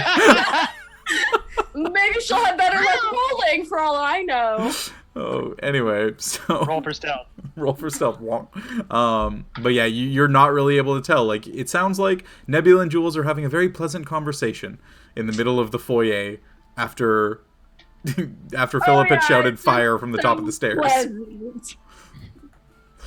But And while you are unfortunately correct in this, Zacharias is not someone who we can piss off. Well, really, that's not really up to us. We can piss off just about anyone. It's a matter of how they respond to us, Jules. Did they not teach you anything in these hoity-toity places? They taught me plenty. They taught me plenty that apparently you did not learn. Yeah, not a lot of that where I come from. Go off, sis.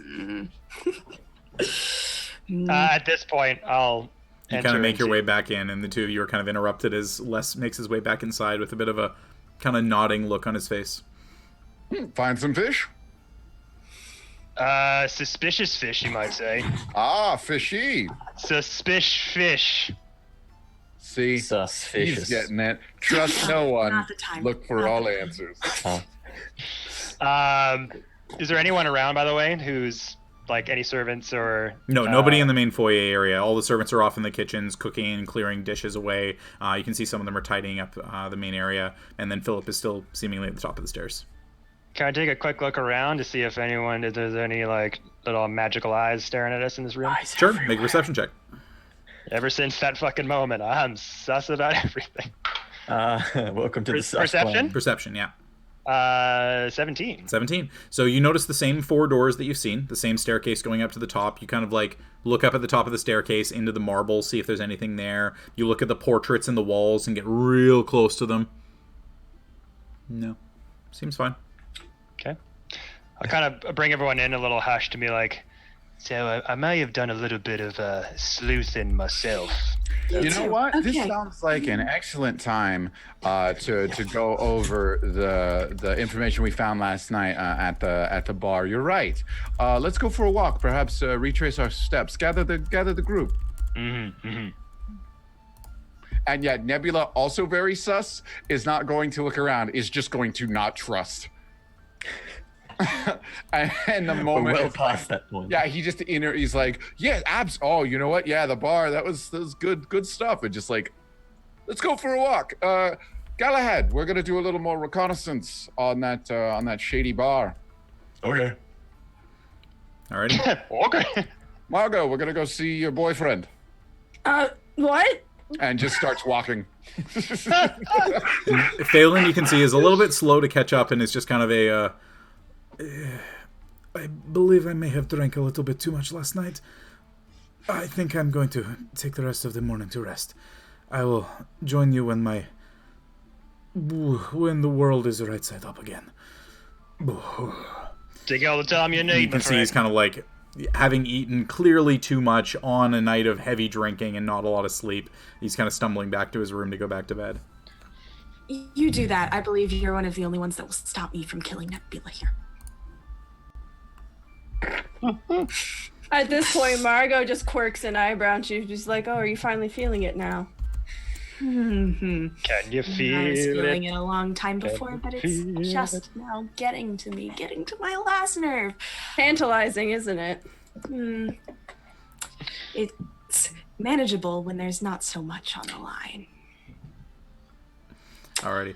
So with that, you guys kind of have the day to yourselves. We'll say it's about 11 o'clock or so by the time you head out from the Fowler Manor. There are a lot of different directions you can go, so this is going to be briefly where we take a very quick break and let you guys figure out exactly what you want to do, and then we will come back from that.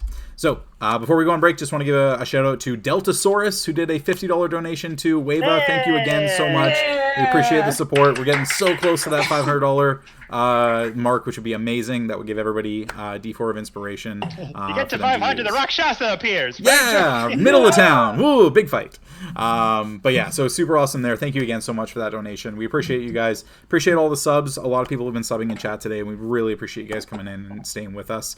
Hope you're liking the new overlay. Hope you're liking the story so far, and we'll be back in about 10, maybe 15 minutes or so. So we'll see you guys soon. Yeah.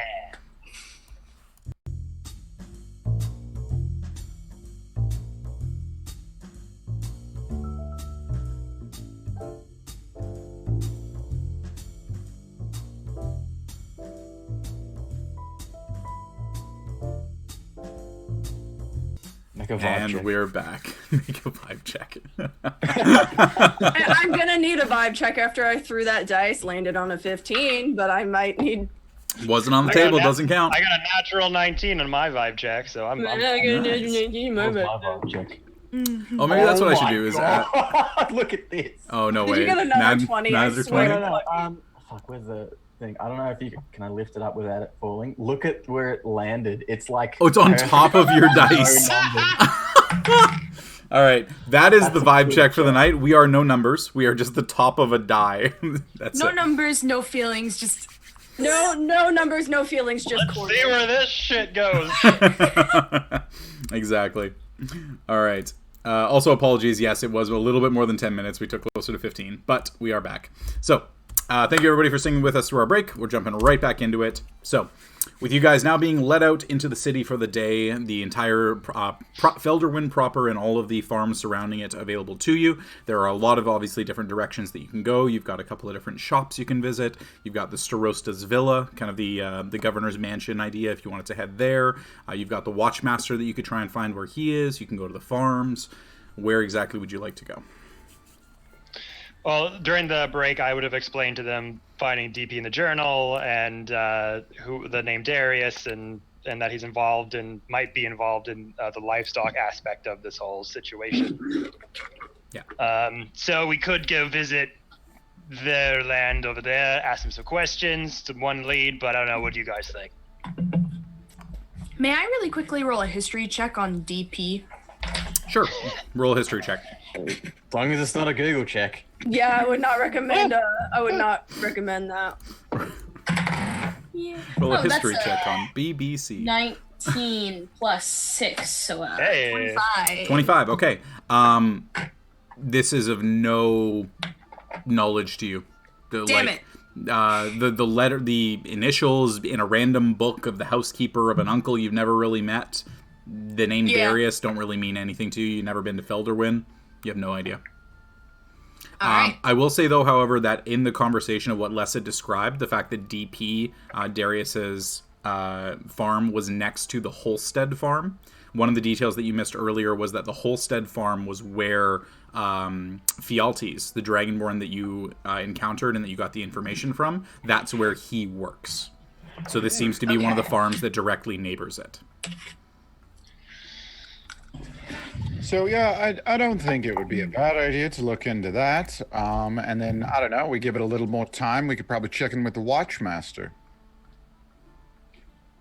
Maybe do our snooping before we talk to the guy who might tell us not to snoop.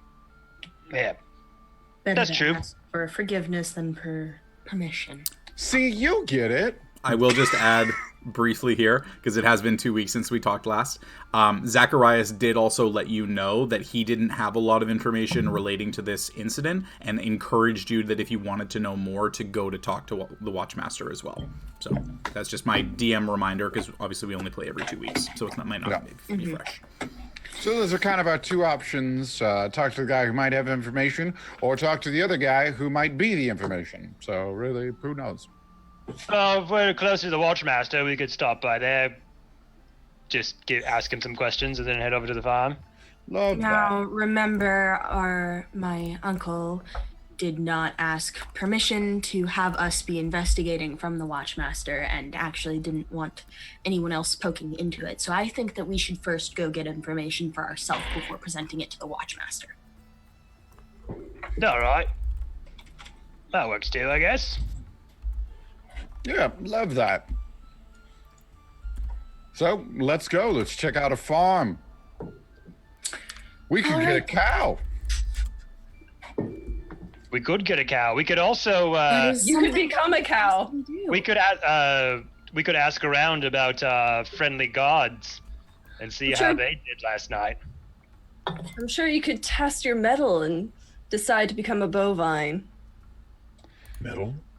2 gold says they haven't shown up to work today. What did you do? Oh, I didn't do anything. We were just helping out our fellow gods, fellow watchmasters of different regions to, Crown's God, to help them find some details and some things, just threw him a bone, that's all. Yeah, Jules, haven't we gone over this? It's kind of my thing. I don't do anything. Is that sarcasm? Is this sarcasm? Galahad, Margot, is this sarcasm? Are they being sarcastic in this instance? I don't know the meaning of the word. I immediately lean over to Les and go, are we being sarcastic? I don't know the meaning of the word. I don't even know what that means. All right, cool. Because I'm pretty certain I didn't do anything wrong.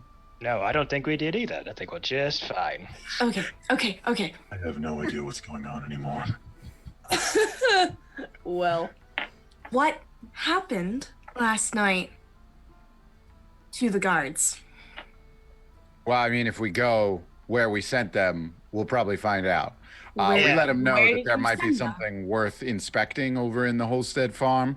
Late at night, particularly around the same time we expect the Rakshasa to be around.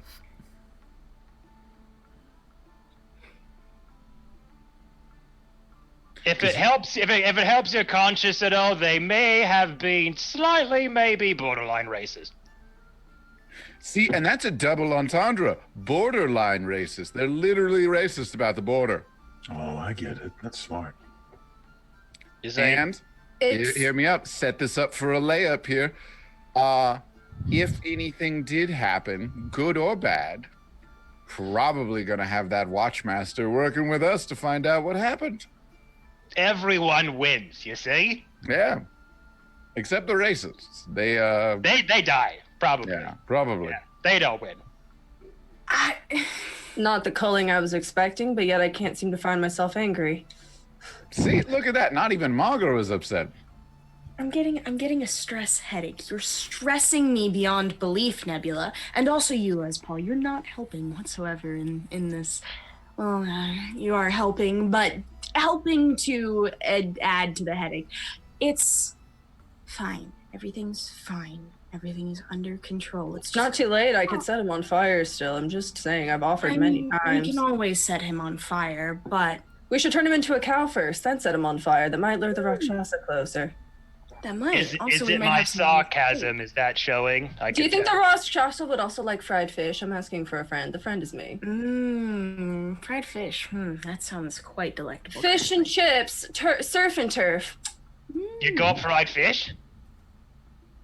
they're threatening to murder us, but it doesn't really hold much weight out here in the middle of the city. They have to do it when we're near the actual spot that might summon the thing. I'm to the sure that farm? my uncle would be just fine with me killing you and would probably cover me. I know, but then you wouldn't get to tell me about those terrifying little ghosty things, now would you? She'll immediately cast thaumaturgy, and you can see ghostly wisps coming off of her eyes. Just All right. I think we're getting a little bit off topic here. All right, let's just go over to the killing. I mean, the murder. I mean, the place where the gods may or may not be in pieces. Let's go over there and just see if they're all right. Let's go visit. Start with that. Let's go visit the potential graveyard of racists. Les Yes. Paul is right. We've gotten way off topic. Now tell us more about this lethal weapon. Oh my God. Okay, so there's a person, there's a character. You And see. Nebula Oh, just like starts walking. Nebula just walks away and goes, Called I'm getting Rites, too old all right, for and this. one of them is too old for this shit, you see, and then I just keep rambling on. All right, so you guys are heading out towards the Holstead farm to begin with? Yeah. All right, so I am gonna make all my favorite movies canon in this story as plays. As Mark my plays. words. all right, so as you guys start to make your way out, it is a couple of miles outside the city to get back to where this area is. You knew walking back the previous day it was about 20 minutes in the dead of night, so maybe 15 or so at this point. You do make your way out, and the farm is in full action at the moment. You see a lot of the Dragonborn, halflings, humans out tending the crops. A lot of people taking care of some of the animals and pulling different weights. Pulling different animals across, tilling new areas of the field. You do see that there is a field and a farm that looks not abandoned, but definitely like overgrown. Like it's been some time since it really had some tending to. A lot of crops falling over, some of them falling into disrepair that's nearby that you didn't really notice the night before. You would imagine that eventually this is the Holstead farm, and then the one next to it, the Paletzel farm. That was the one that seemed to be come from the name Darius that Les was able to determine. But you see, working out in the middle of the field, you see Fialtes looking totally fine in comparison to some of the other farmhands that are maybe a little more sluggish. Nebula, you kind of realizing your lay on hands from the previous evening probably saved him from a very brutal hangover the next day. But he is out in the middle of the field. Everything looks totally great, and he's working away. Did we not check up on? Did we not check up on where we had sent those guards? This is where you sent those guards. Is this farm? Yeah, is this farm. And you go out and you don't really see anything out of the ordinary. It's just a very large farm with a lot of farmhands that are tending to different crops and things. So which farm was it? The Darius farm or the other farm? So the Holstead farm is the one that's working. That's where Fialtes works, and the farm of Darius, the one next door, he was the individual that seemed to vanish. Correct. And he was the one that you saw in the ledger. Right. So the Holstead farm is where we had sent the guards to? Correct. Yeah. Okay. Is there anyone nearby to approach? Any farm workers or anything? Yeah, they're all just out in the middle of the fields, and you've got a bunch of different ways that you can get up to them. You see Fialtes is a little bit off in the distance if you want to approach him specifically, but otherwise there's just assorted halflings and humans and Dragonborn that are there. I'll walk up to Fialtes. Okay. So you kind of make your way out. He hasn't seen me yet, though. He's only interacted with them. Correct. Margot marches through the field of farmers to get to Fialtes. Alrighty. Are you trampling crops, or are you just actually carefully? Well, considering it's they're my people, I will respectively not trample the turnips. All right. So you make your way through the fields, and eventually you kind of catch the eye. A couple of different Dragonborn start looking up to you, and then you just kind of hear a little, Psst, is that the girl from last night?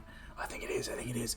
Oh, and you see like kind of some hushed whispers go across from the a couple of different farmhands, and then Fialtes kind of looks up and he looks at you, and big beaming smile across his face as he, hello. Come to see me again so soon. Aren't I a lucky Dragonborn? Don't mind my friend here. Just still waking up.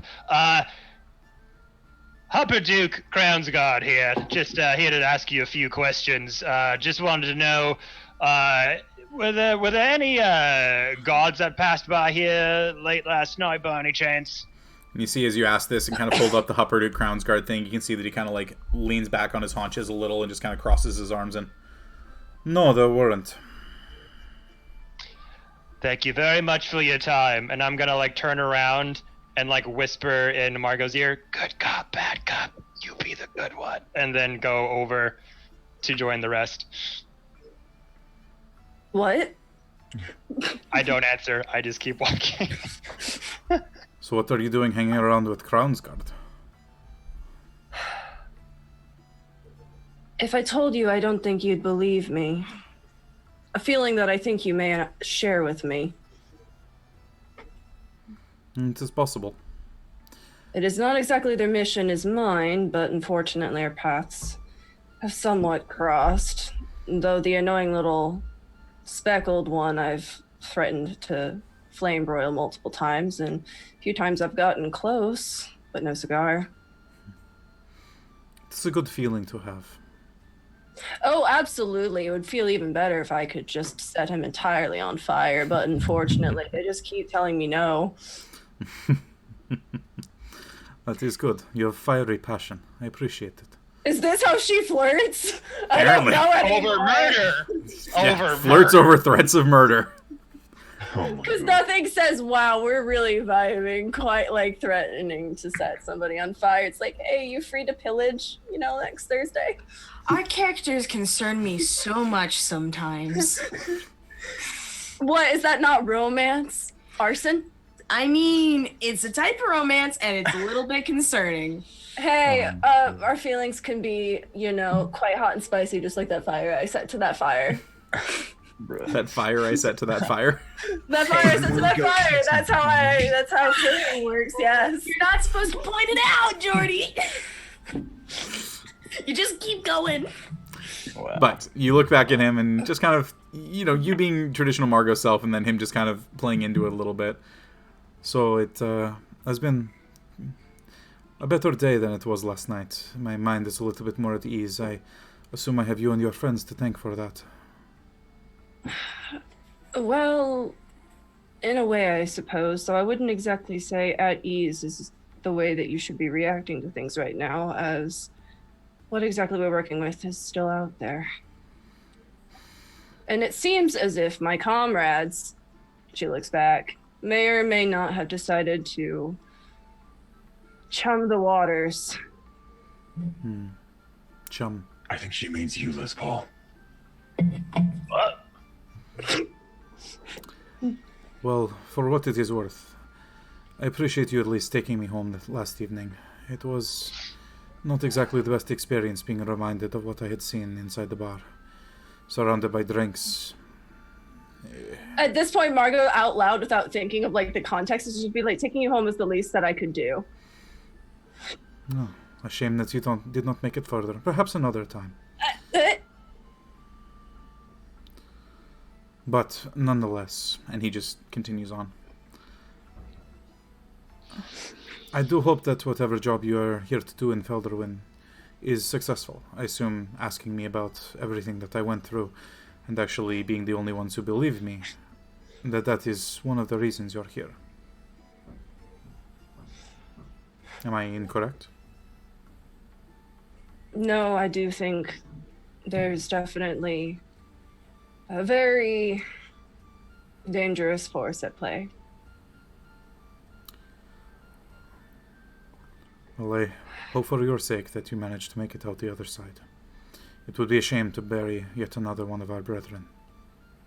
You won't need to worry about burying me. I assure you, I've handled much worse. And she points over to Nebula. She's just gonna go, I've pulled him out of a ring of kobolds before. It's like babysitting a toddler, but that won't stop screaming and casting divine sense. I don't exactly know what divine sense is, but I can't imagine. At this point, neither do I, but yet he insists on casting it at every single opportunity. Truly, there are some times I almost would rather prefer being dead, but at this point, I'm just too stubborn to die first. And it's even the ground I could probably follow. I love the beauty of this is that technically none of you would know that Nebula keeps doing that because it's just in his eyes.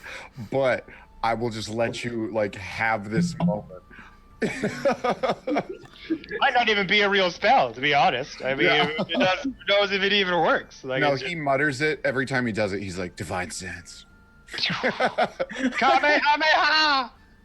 But Margot's going to assure him that it's going to take a lot more to kill her. She goes, I have a lot more than I have a lot more that I need to finish, and I don't intend to end up buried in the ground in the middle of a field.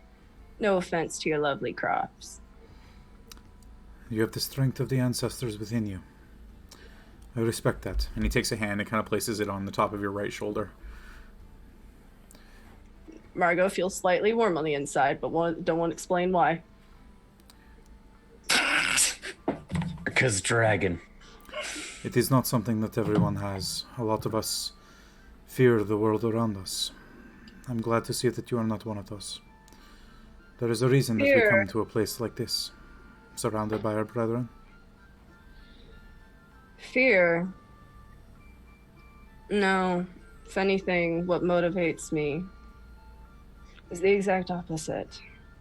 If I let fear get in the way of what I'm doing, then I'll never get the answers that I'm seeking. For what it's worth, I have been in your position. Anger is a driving force.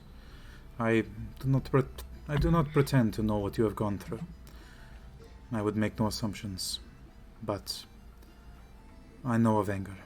I know of pain. Margot at this point, without saying anything, is just gonna put now she's gonna put a hand on his shoulder, and they're gonna have a moment. They're gonna have a moment over anger. I too experience a constant rage in my life. You see, I just am so mad all the time. And there are just some times where it just spills out in words or fire. And sometimes I really wish I could direct it at a certain someone, but I keep getting denied that. But yes, rage, I do admit, can consume me. But I am trying my best to not let it kill me. Perhaps that rage is something that could be better channeled in another way. At some point down the road. We should have a drink. Properly. When I'm not falling over drunk. Should you feel up for discussing what has transpired in your past? I know it is difficult to reach out. Finding one of your kin, even though we may be of different regions. Are we trauma bonding right now? Is that what's happening?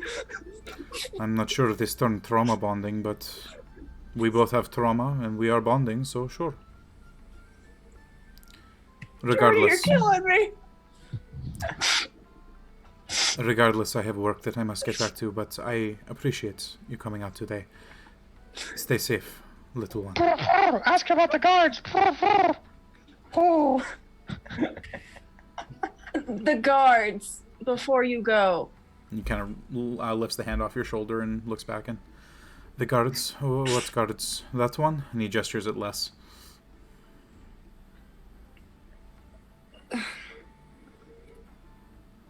Last night, I guess they sent other guards to this area to patrol. That's what I meant by chumming the waters. They were seeing if maybe they could draw the monster out. You haven't heard or seen anything out of the... Well, I suppose saying out of the ordinary doesn't exactly make sense when you've already reached out of the ordinary, does it? As I said last night, I saw this entity but once. Came out of the ground, took a whole cow over its head, vanished beneath the earth again. I have not seen it since. Can you tell us exactly where in the field it did that? That is the problem, is I'm not exactly sure. My vision is not the best, as you know, in the evening hours. I believe it was just beyond our farming lands, somewhere over on where Darius's farm used to be before he decided to leave the city. No, an approximation is just enough to give us at least an area to start. I would guess there. And he gestures vaguely to like what is probably a good 500 by 500 foot square, like a quarter of this farm. I don't know where, but it seemed to come out of the ground there somewhere. Run to where the stables are, and he gestures over to where like a outdoor penned off stables area would be, where like different animals would be, and leaped to the fence. No, opened the fence, grabbed the steer and returned.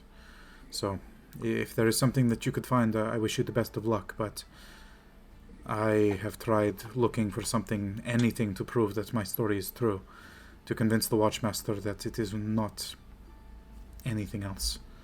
But I will not let you become a town fool. I'm Your afraid story it's too is late for true. that. I do believe it. At this point, I am better to keep my head down. My truth to myself. No, at this point, Margot's gonna gently like tip his chin up and just be like, "You are a dragonborn. We do not bow our heads." For what it is worth, I bow to no one. But it is better to stay under the radar. I have crops that must be tended to. Thank you for coming out today. I hope what I have told you is of any use, and I do pray that by the light of Bahamut, all is well. Ancestors be with you. And she's gonna turn around and go back to the group. And also with you. And he turns back and goes back to where he was working on with the turnips and the cabbages.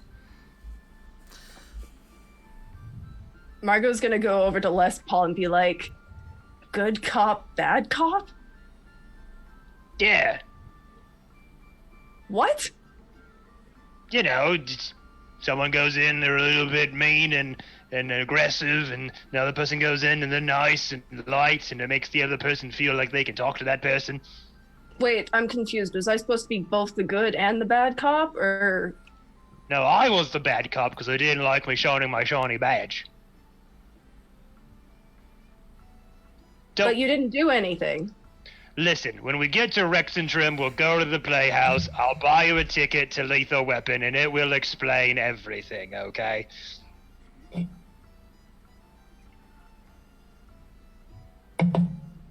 Anyways, so she's gonna point.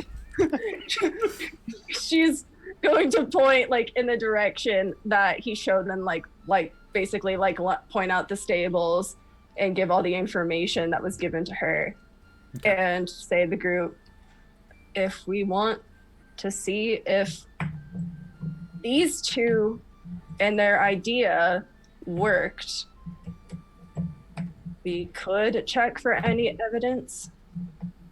Can't hurt. All right, then. Let's take a look. Alrighty. So you guys make your way over to the abandoned farm? Yeah. Okay. So heading over to the area roughly where he kind of pointed out if you're looking at it on a map of 4x4 grid, it's kind of the top left grid. It's a large area, 500 feet by 500 feet. It's going to take a while to comb through, but it is early in the day. You could kind of give a cursory glance, maybe over the course of half an hour or so, or you could go pretty in depth, try to see if you can find anything to use up a good chunk of the day. What would you like to do? I think Nebula would at least want to give it a cursory glance first. Mm-hmm. All right, so a good little quick half hour. So I'll go ahead and get all of you. So we'll say you kind of divide it up easily enough. You've kind of got all 100 by 100 foot square plot, or a long plot that you're looking at.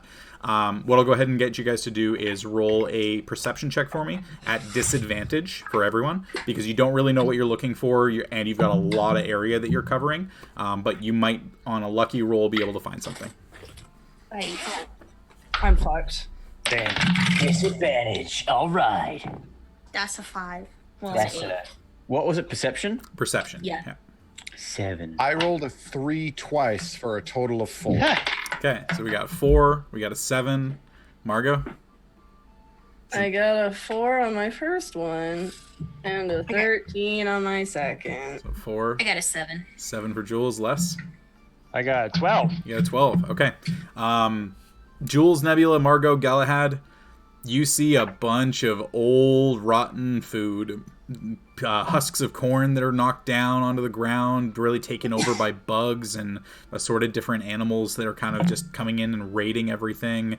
Les, you find a little bit more of an open area. You're not exactly sure what was planted here. It might have been wheat that just wasn't really tended to very well, and it's been kind of just trampled by assorted different animals. You feel like your area, 100-foot area, is probably a good bet to keep looking in, but nothing really particular about it that would stand out on a 12. Well, shit. So about half an hour or so, closing in on 40 minutes of talking with Fialtes and then going over to the farm. You guys do kind of notice as you're looking around a little bit, obviously paying attention to the ground and kind of, first off, having no real idea what you're looking for and in a very large area. Instinctively, you just kind of look up around the surrounding streets and the different little pathways that go between the farms. You see that you seem to be not being monitored by any stretch, but you've got like a Crown's Guard that's just kind of roughly paying attention and kind of like giving you a quizzical look from a few hundred feet away, but doesn't seem to be impacting his job in any way. All right, so you wrap up with that. Do you want to continue looking, or do you want to head off somewhere else for now? Margot's a little bit adamant about wanting to see about finding something to prove that Fields like saw something. Okay. So Les kind of points out that he thinks that his area is maybe a good place to look, but you're not really sure. Sorry, Nebula, go Coming ahead. through the ground, Margot, these Rakshasas, that creature here, does it pertain to magic by chance?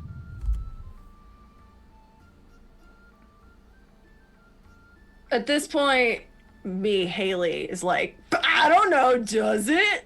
Yeah, no, I know, but this is how Nebula would go about it because you were the one who said what it was. He would ask Margot, do they that's why Margot is a little bit confused, because I don't think even in her travels she's ever really dealt with one before. No, you just vaguely know from the description, and given the fact of what your background is, this isn't giving a ton away, but one of the major things of chromatic dragons, red, blue, green, and so on, is a lot of more evil and chaotic aligned dragons tend to pray fealty to Tiamat, the mother of dragons, who is the 5-headed dragon god that lives in the 9 hells. That's kind of vaguely where you remember there being some kind of discussion amongst dragons that this entity is something that exists, that it can traverse between the hells and the prime material plane where you guys live. That's about all you really know. You just know that it's a thing that can pop between dimensions, and it kind of looks like a tiger with backwards hands. All right. So with that information relayed from Margot, just kind of, I guess Margot, you decide how much of that you actually tell Nebula. Margot at this point is just going to be like, from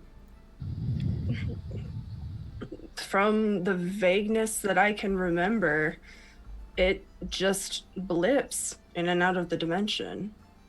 It here one minute, gone the next. Blips. There's always a way.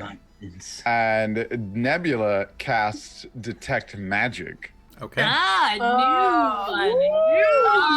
really threw us a curveball. He wants to look a little longer. So for 10 minutes, he's got Detect Magic up, and he's going to walk around the area that Les Paul has pointed out, that 100. Margot wants to also just like desperately comb through and see if she's like, at this point, like very adamant about making sure that fealties. And my contribution to this search as well. There's Detect Magic. Are we searching in high wheat stock area, or is this low grass? Yeah, it's kind of a middling mixture of it. Some of you are in like low crops of like what is now rotten cabbages and turnips and carrots that have really taken over and grown haphazardly. The area that you were in specifically was kind of like waist-high wheat and just like assorted bits of weeds that have started to grow from the farm not being taken care of for quite a while. But yeah, it's kind of areas that you're searching through that tend to be with less stuff that you feel like there might be something there. So I'm not in a high wheat field that's kind of blocking my vision of finding any kind of signs of foul play. No, it's around waist height or so. Like you're able to look down on everything. It's more so that it just takes you a while to look through it all. If I cast Gust of Wind, okay, to try to sort of burst apart some of this area, kind of like, if I was looking in grass. You want to be the wheat, Moses. A little bit. Do you have Gust of Wind already? Part of my feature trait. I get Fôlkvangr and Gust of Wind once per long rest. Even at 4th level? Yeah. Or it's a race trait. You get that as a Triton. Nice. Okay, cool. It's the only 2 spells that I got.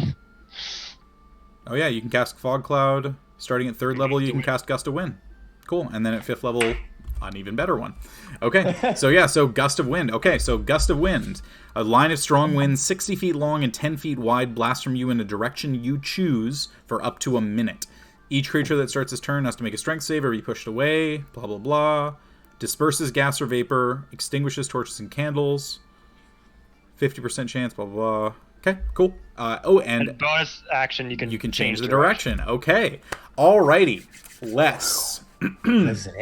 Go ahead and make a spellcasting ability check for me. So this is going to be roll a d20 and add your intelligence modifier. Hey-yo, that's some good shit. Let's see. 1. 1. Yeah, watch me work. Oh, sorry, add your charisma, I should say. What? But intelligence is so much better. I know, the Triton feature. Charisma is your spellcasting ability modifier for these spells. Boo. Well, it would have been an unnatural 20, but it's just a 17. Just a 17, okay.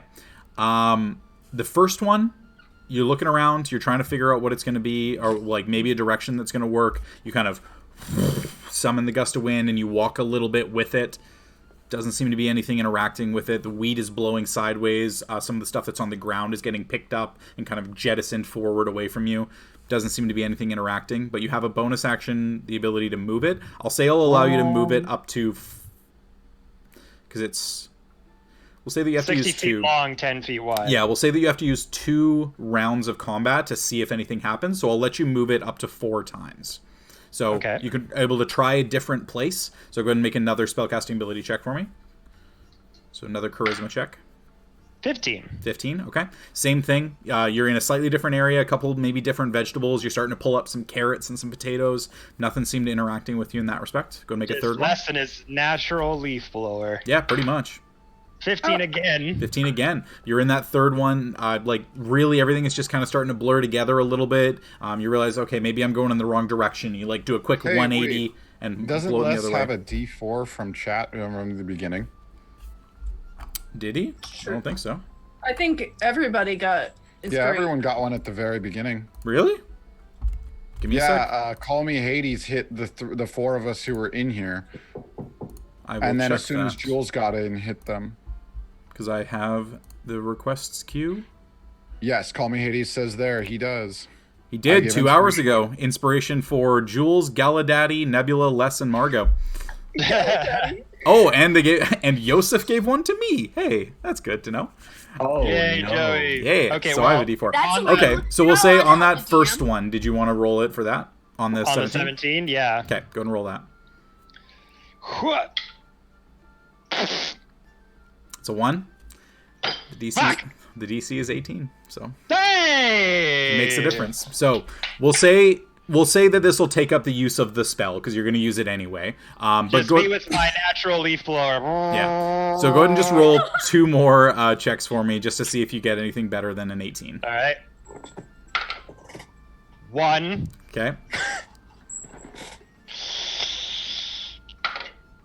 13. 13. Okay. So over the course of the minute, you leaf blowing in a bunch of different directions, some stuff kind of ripping up out of the ground, some potatoes tumbling across the ground, cabbages being pulled out, a lot of rotten stuff starting to fly up into the air after not being tended to for a couple of weeks. And instinctively, you're just like, shit, all right, I think I'm pretty much done. And you just instinctively aim your hands down at the ground, and right in the area where you're standing that you had not even noticed before, the wind kind of vanishes and doesn't actually seem to interact with the ground in any way. And then you kind of looking down, you're like, what the hell? This should have been doing something. And you like kind of reach down and you put your hands across the ground and you find the edge of something hard. And you're kind of able to reach your fingers in underneath that. And it's quite heavy, but go ahead and make a athletics check for me. That's where I am a Viking. Okay. Athletics. Look at my skills. +5. Hwah! Yeah, natural 17 again. +5 is 22. 22. So you kind of finding the right grooves for where your fingers reach in. You're like, okay, I think I've got this. And then you kind of feel over the top, and you're like, oh, there's a handle. Okay.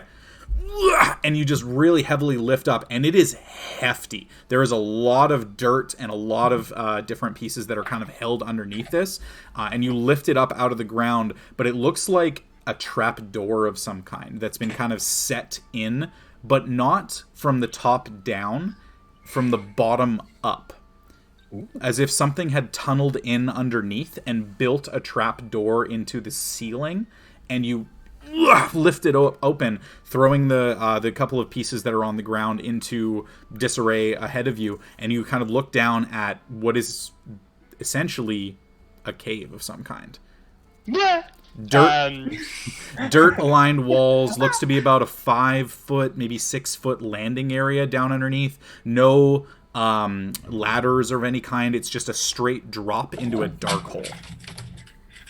I do have dark vision. Yeah, and you just see that it's a dirt ground, dirt walls. You can see some of the roots are kind of growing out of the walls of a couple of the different vegetables that are there. You are pretty close to one of the paths here, probably only about 20 feet or so off of the path. And it is in an area that definitely looks a little bit less used, kind of very far away from where the main farmhouse is. So it would make sense that whatever this is probably wasn't tended to that often beforehand anyway.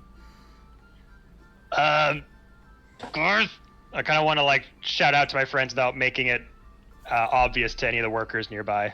Yeah, I mean, you guys have all kind of reconvened a little bit, and you're all watching Les do this, so it's not exactly hard to just snidely look at everybody and go, and then point at the ground. So all of you are made aware of what's going on, and you see that there appears to be a pretty square hole in the ground with kind of metal hinges that reveal a darkened space underneath. Think I might have found something. Whoa, nice work. Yeah, I didn't dig the hole, if that's what you're thanking me for. Someone else did that. Interesting. So that only took him a minute to do, right? Correct. So Nebula still has 9 minutes then worth of detect magic going on. Okay. So with your detect magic, as you've been kind of looking around a little bit, obviously you've got all of the magical items that your team are wielding. You do notice as well that there is an incredibly strong evocation mixed with abjuration. Can I do an Arcana check to see what's going on? Potentially. We'll come to that. Evocation mixed with abjuration, magical strength that's coming out of the gem in the center of Galahad's chest.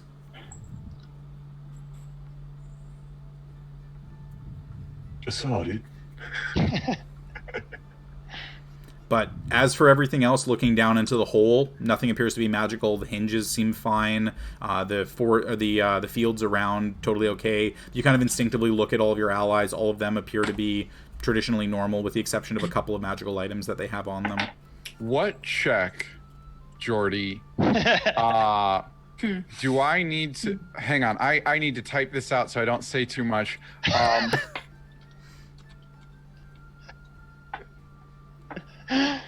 Galahad's new defense mode. When he goes to battle mode, just goes.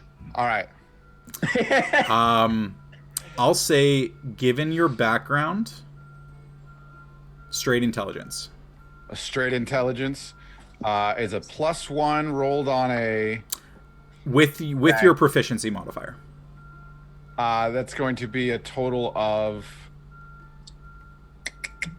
8. 8. You're not sure. Damn. I want to feel the feelings of magic. I want to do an Arcana check, please. All right. So what is it specifically that you're looking for? I'm trying to feel if there's like, so a lot of times I imagine there's always a sense of like, obviously you can feel the sense of magic as a magical being. I was born with it. Maybe it's Maybelline. But I want I'm sorry. Yes? I was born with it. Maybe it's Maybelline. It came out of nowhere. Oh God! All right, we're good. I was born with that. I was born with it. Maybe it's Maybelline. Anyway. Margot, he's just mad I kicked his ass at Melee Ball. Oh shit! And Tabletop Santa just said to give me advantage and to give the party disadvantage and to give Margot disadvantage on Arcana check. He's just mad I kicked his ass at Melee Ball. All right. My bird destroyed him. Margot eyeliner incoming soon. Anyway, all right. So I want to see if I can't feel a familiar, like almost like chaotic, evil sense of magic. Okay. I'll say roll a d20. Add your wisdom as your wisdom modifier. That's an 8. That's an 8. Damn. Nothing about this really strikes you as magical. Like, it's a hole in the ground. The whole area is very natural in every way. A lot of crops, a lot of fields, roads. Hold on, I was curious, can I make that worse? I can! That's a 3. It's a 3. Solid. Because you gave me disadvantage on the Arcana check, so that was... So yeah, technically. But yeah, so I mean, I'm like, wow, that's dirt. That's definitely dirt. It's definitely dirt. But you're looking into a dark hole. It seems to be probably about 10 to 12, maybe 15 feet down. Like, it is quite a drop. It's not like a 5-foot thing. And you look at the walls and you see that the walls are quite thick. It's just this one hole that's completely barren. All right. May I roll some sort of roll to see if this is specific, like to see if this is real? Rakshasa could do this.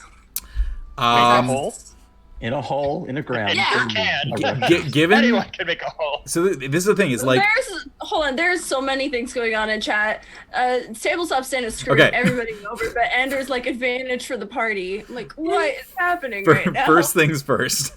Love you guys in the chat. Bits don't actually do that. We're kind of like we're kind of just giving it to Tabletop Santa because he's a part of everything. Although we do appreciate, hey, we've got the hype train. What up?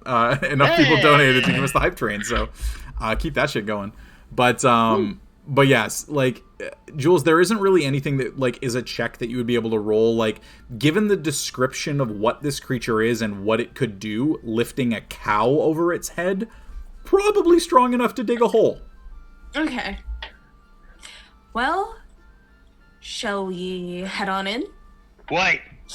And I want to pick up any kind of like... Actually, I'm going to go in and pick up my ration from my pack. Okay. And just drop it in. So you just kind of curious. Yeah, so you take some of the fish that you grabbed earlier in the day from the Fowler Manor before you left and just kind of instinctively hold it over the hole and like take half a step back and drop it. And it just... falls to the ground. That's good enough for me. And I jump in the hole. All right. So you kind of hop down into the hole. Go and make an acrobatics check to try and land without taking damage. All right. Acrobatics? Yeah. All right. That's a 9. I got a 16 plus 2. Okay, 18. So Les, you're able to kind of land easily enough, and you just like 3-point landing onto the ground. You don't seem to take any damage. You're like, all right, this is pretty good. Landing. But you wait just half a second too long as Jules just whoosh, impacts onto your back. You both take Ah, god damn it! 2 points of bludgeoning damage as Jules lands on your back. Margot's just gonna hold like a firebolt like in her hand, like hovering above. Okay. So you're easily able to control flame and just kind of like look down a little and use that to see. And it's a very structurally questionable hole, but you're not exactly sure where it's gonna lead. At this point, Margot's just gonna raise like it above her hand, and she's gonna be like, "You guys might want to move for this." And she's also going to attempt to drop down. All right. Jules will get out of the way and cast Mage Armor on themselves. Okay. Go ahead and make an acrobatics check. 14 plus 1, 15. 15 is what for you need. Margot. So you managed to land 3-point landing without taking any damage. It's a short fall. It's 10 feet. You know, you're kind of able to do it pretty easily. But I like flutter my wings like kind of dramatically. At the last second, you just kind of whoosh, and then glide forward like half a foot. Hell yeah. All right. So Galahad and Nebula, you two are the ones up top with the opening still visible to you. How do you want to interact? Margot's still holding the fireball down there, so they can probably see inside. All right. Should we go down or like leave a sign or? You know, it's probably best we head in. Yeah. And I'm sorry, you said I saw abjuration and evocation on this gem? Correct. Cool. And is it glowing or does it glow or? Galahad? It glows. I'm sure we could get a little light off your gem there. Probably help them see down there. It gives dim light in like a 5-foot radius in. No, I know, but that's darkness. definitely the comment that Nebula is saying, and he's just like, You freaker. All right. I could just set the fire right underneath Nebula. I'm just saying that's an option. so. Would you get off me? Yeah, I say we head down. All right. Do you want a hand down? Oh, I'm good. You go first. I'm gonna do a cool little tuck and roll thing. Oh. Okay. I'm gonna very carefully climb down. How carefully would those thick cheeks let you climb? That's it. Can I take it slow and steady with some athletics? There isn't really a way to do that because there aren't any handhold. It is just a straight drop into the hole. There's no ladder. Like dirt and ground, basically. Basically, yeah. And like you can kind of crawl in and like hold yourself and get to the point where it's going to be a 10-foot drop. But to be able to land successfully, I'll say given your frame, you could do athletics instead of acrobatics. Okay, I was gonna be like, oh, can I just like punch into the wall and punch and then climb down? But that works too. Let's do that. All right. So go ahead and roll an athletics check for me. That's a natural 18 Nice. for a total of 23. 23. Okay. So Galahad, you kind of like knowing that it's probably not a good idea for you to just jump down there. You get yourself as low as you can, hold on to the tops of it, and then just like you think you see the bottom, you're like, okay, I'm good. Whoosh, and you let go, and then it's a short drop, but you're a heavy guy, and when you impact, you just see the whoosh, and then all of you just kind of hear as like little bits of dirt and rocks drop down from the ceiling and impact against the ground, but nothing seems to be caving in. He seems to have landed light enough to not have this cause an internal collapse. Oh, Jesus. Nice. That would have been fun. Get out of the way. Nebula's gonna do a cool thing.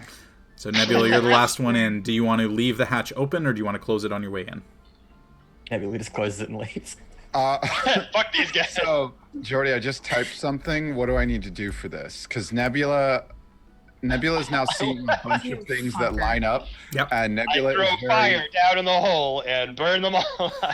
Nebula's very worried about something right now, or at least it's crossing his mind, and he starts to look around the area. Yep.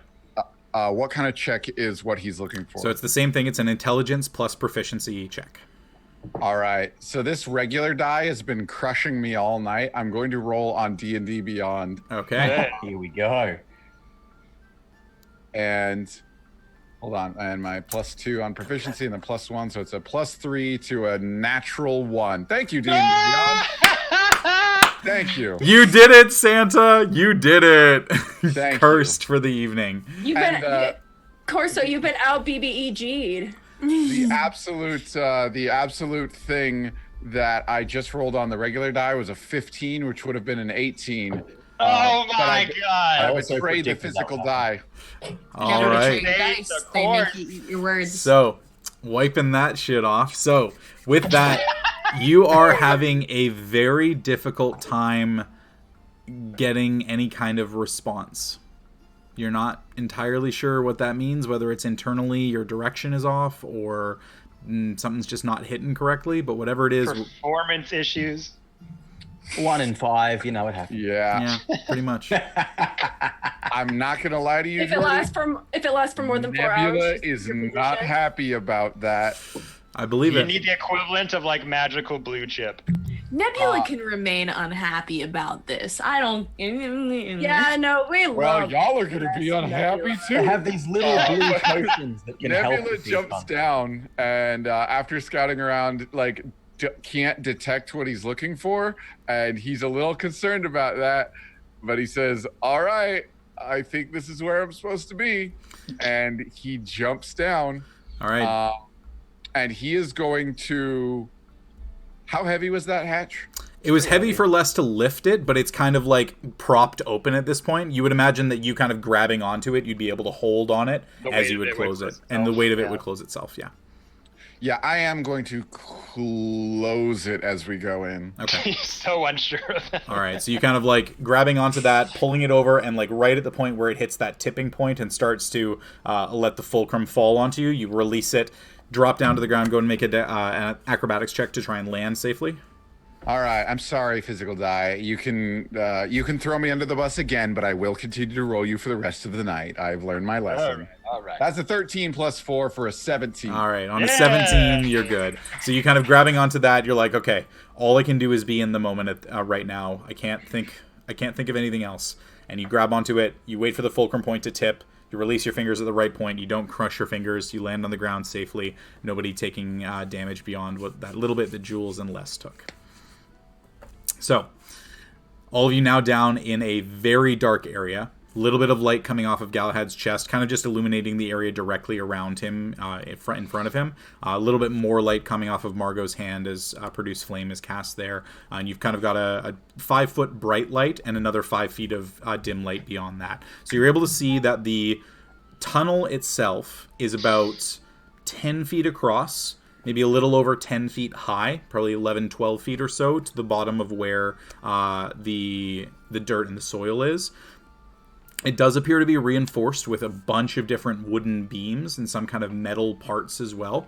And it is long.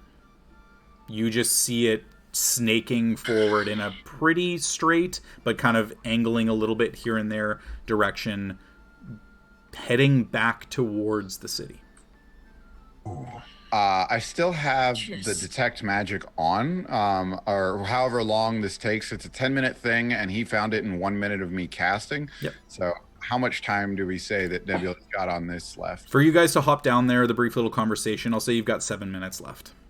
All right, cool. So I am looking. Do I see anything magical about this space? Looking around the space, absolutely nothing magical. This is the most ordinary of tunnels that you have ever seen.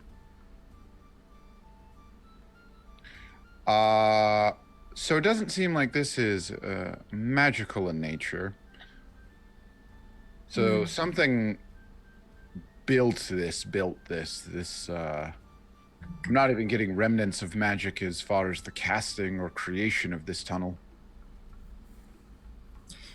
Well, Do we follow it all the way down is the question. I think we should. We're already I think down we here. should. I'm rather interested in where this leads. We've come this far. One thing I will say is that you notice that the tunnel does only lead in one direction. It does not go off to either side. It doesn't continue further off to other farms. This did seem to be an end point of whatever this tunnel itself is. Can Ooh. Margot, just out of curiosity, be like, I wonder how far it goes and hurl a firebolt all the way down? Sure. What's the range on Firebolt? 120 feet. Okay. Before Margot does that, as she like conjures the firebolt, can I just say like, before you throw that bad boy, do you mind just giving me a bit of light, as I want to look around this tunnel for any evidence of like blood, of struggling, of like any evidence of like those cows or people being pulled through here. Okay. Go ahead. Bits of clothing, blood, anything I can find. For sure. Okay, so go ahead and make an investigation check for me on the tunnel. And then as you're looking around, we'll say that Margot throws the firebolt kind of as you're finishing that up. So CSI Les Paul. exactly. Dun dun dun dun. Now you played a cop, now it's time to be a cop. Fuck. 2. That's with 5. 5. Not a lot of signs from what you can tell. There's a lot of like haphazard, but at the same time intelligently placed construction. Enough to make sure that the tunnel doesn't collapse, but like not beams. enough. Yeah, like beams kind of in the correct places, but like a very bare minimum of what the beams are required. This is definitely not something that was designed as a structural success. It's just something that happens to be working. All right. Okay. So as you kind of are looking around, and then at the last second, Margot, you fire off that firebolt down, and it gets about 60 feet, 70 feet before it impacts against a wall a little bit further down. But you can see with the light from that the wall, it essentially just impacted against a wall that only very slightly curved to the right. So it's at least 60, if not longer, feet directly straight ahead. Maybe we should also not let our presence be known while we're down here, you know? A bit of the hush-hush way of... Try and keep quiet. Yeah. Yeah. Sneaky, right. That means, Galahad, silence your ass cheeks. What? You know what I mean. Clankety clankety. In game, Les is the first one to have ever said it. What was that? I'm bringing sexy back. Yeah. Was that a ringtone for somebody's phone? That's Galahad's theme song. But he can't play it.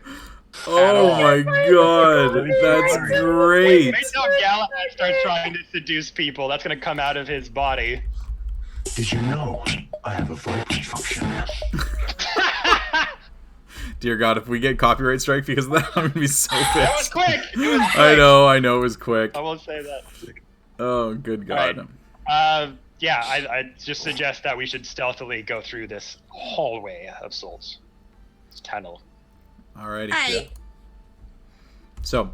Alright, secret stealth. tunnel. Secret tunnel. Through the mountains. Through the mountains. Secret tunnel.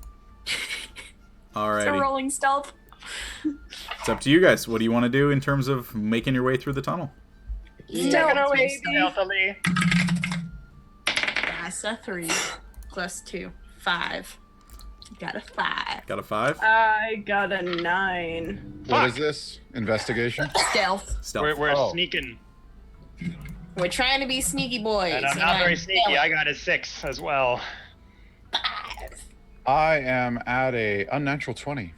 Hey. Of course, unnatural Nevi. 20. Of course. That tracks. Alright. Okay. So, sorry, Les, what were you? 6. 6. Margot? 9. 9. Nebula? Unnatural 20. Unnatural 20, yeah. Saint? 6 at disadvantage. 6 at disadvantage. And Jules? Fuck. Everyone's gonna know. So, you guys begin to make your way down the tunnel, and part of the fact that you're not stealthy is that you're really not sure how stable this is. You are making your way down a long, 10-foot-ish wide 10 to 12 foot ish high tunnel that, like, as you're stepping forward, you're seeing little bits of dirt impacting the ground. You kind of hear little bits of rumbling overhead. You imagine it's probably going underneath some of the streets and the alleyways that are further out on the farms. You do know that you're roughly a mile and a half outside of the city center itself, maybe a mile from, like, the outskirts of where the city is. And you are walking for a long time. 5 minutes, 10 minutes, 15 minutes. Things are snaking a little bit back and forth, but they seem to be kind of keeping a pretty consistent direction. It seems to be more so avoiding large underground boulders and weak spots in the dirt where things might be a little bit more shaky overhead. You seem to be going down a little bit further, kind of the closer you get in towards the city. I'll say, who is leading this? Who's going to be the first person in line? I was about to ask that. Who's going to be the first person in line, kind of leading the way? I feel like if Margot has the fireball, she's maybe first or second, depending if somebody wants to be your meat shield. I've got a lot of experience with underground tunnels, as Jordy knows, as Les. I nearly had a TPK in an underground tunnel. Oh, that's not something. Secret tunnel. So I don't know. I'd be confident being in the front as well. Okay. I think Nebula's at the back, especially with that unnatural 20 of stealth. He's definitely hiding slowly. Not like, maybe not even on purpose, but his natural thing is to just kind of blend into the back of the pack and be sort of, if someone was looking at this group, they would not count him because they would not notice him. That would make sense. I'm a pretty big guy, and this tunnel is like, how much swing space, let's say, would there be? Is there room to flex with the beefy boy? Yeah, width-wise, you're fine. You're stretch out to the side, you're okay. To the ceiling, it's a little bit close in a couple of areas. You're kind of having to duck a little bit, but it's not something where you're like slouched over, really having to make sure you don't impact your head. It's more so when like the ceiling and the floor kind of converge a little bit. You just have to duck for a short stretch, and then you can go back to your regular height. But it seems to be made for something that's about your size, maybe a little bit bigger. Cow, a little bit bigger than you. So you would imagine that it would probably be able to fit a cow down this. Yeah, okay. So it's about yay big, so there's not really much room for swinging swords. So what I'm going to do is I'm just going to have my sword sheathed and shield out in front, just at the ready while we're going. Sounds good. So, as you guys have kind of made your way down... Holy shit. Sorry, I shouldn't have looked at chat at that moment. Holy! Santa, thank you, first off, for that, for the 5,000 bits. And no, I'm not dropping an Umber Hulk on them underground, because that's a bad idea. Yeah, instead we'll just have a Rakshasa. But don't worry, there might be something. So. No! I'll try. I'll do it. So, as you guys have kind of made your way forward, you do start to notice that the tunnel, having walked for 10, maybe 15 minutes, it does start to come to an area where it branches off in a couple of different directions. You come to what is effectively a T-junction, where you've got the path that you came from, you've got a path to your left, a path to your right, and a path directly in front of you. So whoever is leading this, I would need you to go ahead and roll a survival check for me to try and figure out what you think each path might relate to, looking at tracks and all that. Whoever's leading it, go ahead and roll a survival check.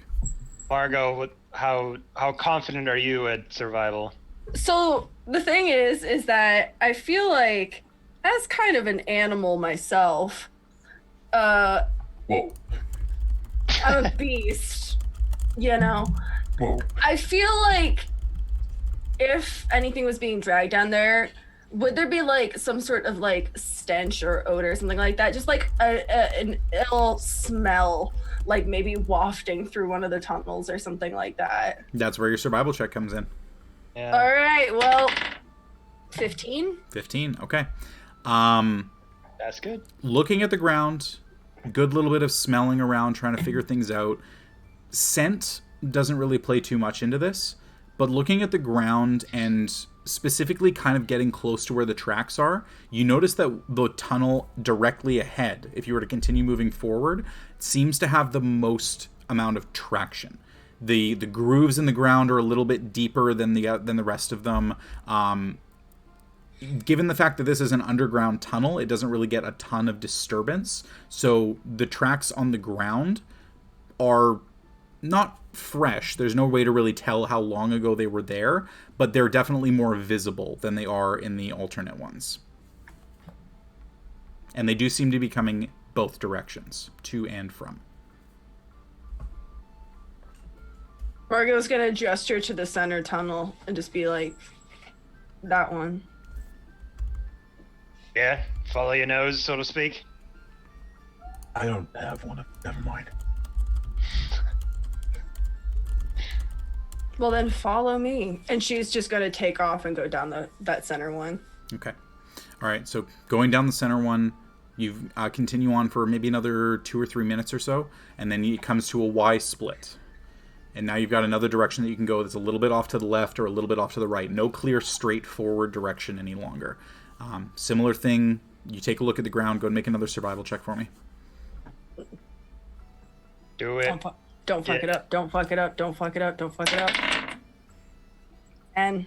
10? Okay. Both of them have a decent amount of traction. You're not really sure which one is going in what direction. Less? Oh, wait. I have inspiration. You have inspiration. You have a D4. I was gonna look on the ground for those signs of like any dried blood or bits of clothing or anything like that. Okay, so Margot, that'll give you advantage. So you've got roll another D20 and then add your D4 if you want. Is that worse? That's worse. I'm not gonna say that one out loud. I'm not gonna say that one out loud. That's a 12. It's a 12. Okay, they're pretty similar. It's really tough to tell exactly which direction. Like, this is the thing is, again, you're not really looking for anything specific. I will say, with the assistance of Les specifically looking for things like dried blood, both tunnels do seem to have instances of that on the walls. Very small amounts. It's not like something was butchered and flayed down here, but it looks like there is at least little clumps of what could be moist dirt that is in the ground. Galahad, I saw you raise a finger there. Did you have something to add?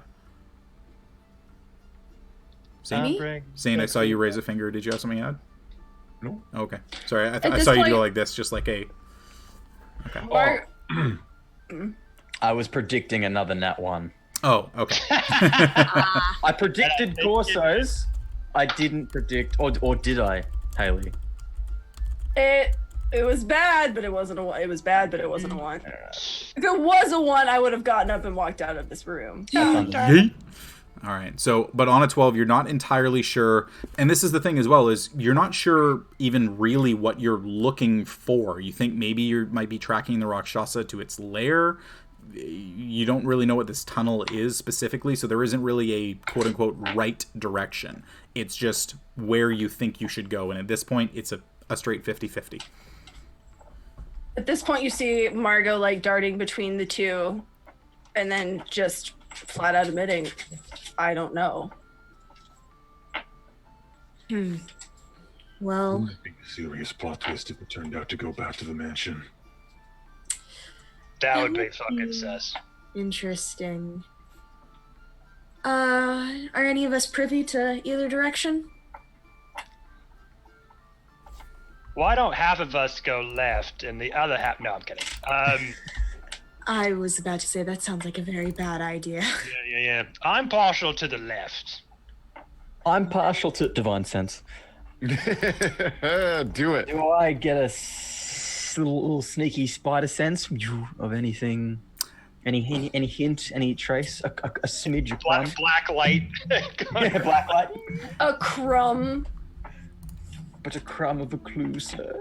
But a crumb. A crumb. A little morsel. A morsel of a detail. Anything that divine sense would pick up, you feel like would be beyond this range. Directly in front of you, there isn't anything that seems to be leading you in one direction or another. There isn't a clear sign of any kind of struggle or difficulty from either path. You're really not sure exactly what would be there. Unfortunately, at this point, it is just a straight 50-50 or back the way you came. Margot at this point is just gonna go left. It is, and just like take a few steps down. All right then. Alrighty. So following her instincts, Margot heads left, and the path snakes a little ways, does get a little bit deeper. You seem to be going down maybe another 5 feet or so. You're really not sure how far away from the surface you are at this point. And then the path starts to climb again. A little bit steeper than you've seen it descending so far, until eventually you come to an end point. Tunnel just seems to end. Kind of looking around a little bit, taking a look up top. Margot, go ahead, roll an investigation check for me. Or perception, whichever one you like.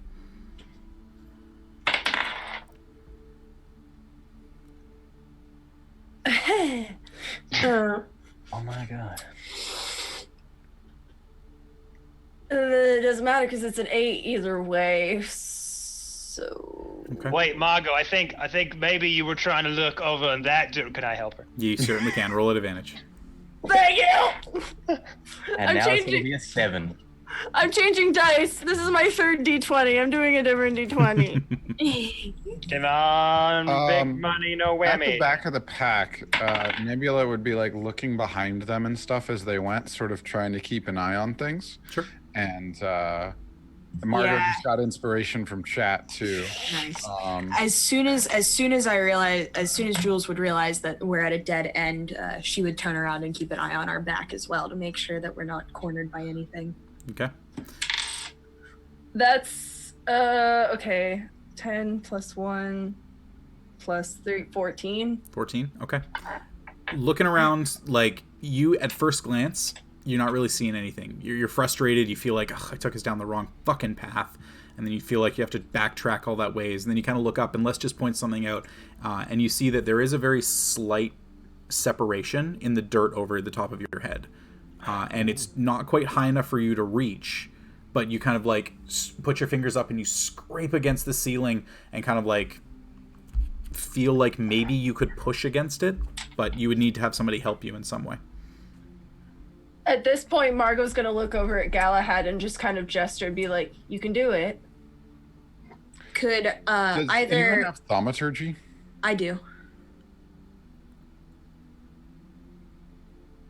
Why?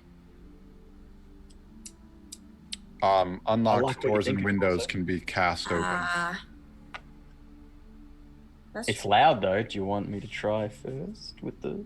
could either Jules or Nebula roll with advantage on perception for the area behind us, since we're both helping each other out. So as they're kind of looking up front, and Galahad, you kind of start to shuffle towards the front, which one of you would like to roll at advantage for perception? I'll let Jules. I've only got Okay. a +1. Cool. Okay. That is a 15 plus 2, so a 17. 17. Okay. Looking back behind you, there is no sound, no sense of movement. The walls aren't shaking. Everything seems perfectly still. Okay. Sure, whatever you say, bud. Alright. So Galahad, I'll you're go kind of ahead making your and, way up to the front. Raise that roof. Hey! Go ahead and roll an athletics check for me to try and push this open. Can't wait to nat ones for that. That's 2 ones. So that is... You could also use your That's a inspiration really too. simple number. Why is this 16? It's 16 total. Okay. All right, so on a 16, you kind of reaching your hands up, pushing underneath, and like Margot, you're kind of getting underneath his elbows and doing like that awkward help when somebody's pushing I'm a little. helping. I'm assisting. I'm assisting. There. There. We've got it. But with that, with just like that little bit of an extra lift, you kind of... And you do feel that there is a bit of a crack, almost. And then you kind of look up and you do see that there is a little bit of daylight flowing in. And you just it's not quite to the point where you're able to fully open it, but you've got it at least cracked where somebody could kind of climb up on your shoulders and help out. So we'll say, Margot, you could do that if you wanted to. Yeah, Margot wants to figure out what's going on. All right. So Margot's going to kind of extinguish the fire in her hand, and then she's going to attempt to climb Galahad. Okay. So you easily enough are able to climb up onto his back, kind of plant your knees onto his shoulders, and he's a solid frame, so it's not like he really needs to roll anything to keep you there. And you help him out a little bit. So solid. He's just rock solid, that guy. And as this hatch that looks very similar to the one that you had seen before opens, you see daylight start flooding in. And instinctively you kind of get up, and do you want to look out? Yeah, I do, but like I want to do it kind of like stealthily. Like I don't want to immediately just be like, "Huzzah, I am here." Nebula also wants to do a cast of a thing down here real quick too. Okay. I'm just cast sus real quick. Yeah. All right, so Margot will let you look around a little bit first, so go and make a perception check for me. Oh, don't fuck this up for me, please. Oh, you fucked it up for me. Why? 6. 6. Okay. You don't see a ton. Looking around, you're not like directly next to a building. You do see that not very far away, but not directly next to the hole, is the alabaster exterior of the Fowler Manor. And you're kind of off in the distance, like a bit of a ways away from the city, but there are buildings that are closer that are kind of part of the city. But you do notice that this is kind of like on the outskirts. Like if you can imagine the city is a circle and the Fowler Manor is about here, you're kind of like just off to the side, kind of close to some of where the houses are, but just on where the outskirts of where the city proper would be. And it seems to be an area that is pretty well hidden. A couple of trees that are up around it, a few shrubs that seem to be obscuring vision of finding this area. But whatever it is, you're up on Galahad's shoulders and you are able to climb out of the hole into the daylight inside Felderwin. So as you do that, Nebula, you wanted to do something? Yeah. Nebula, seeing that they're at a dead end and sort of wanting to inspect behind them as well. Jules already like did the roll with advantage and stuff. So I think the way I would think about this is Nebula would turn around and just running into a dead end, he would use minor illusion behind them. Okay. And he can create a 5-foot cube of something.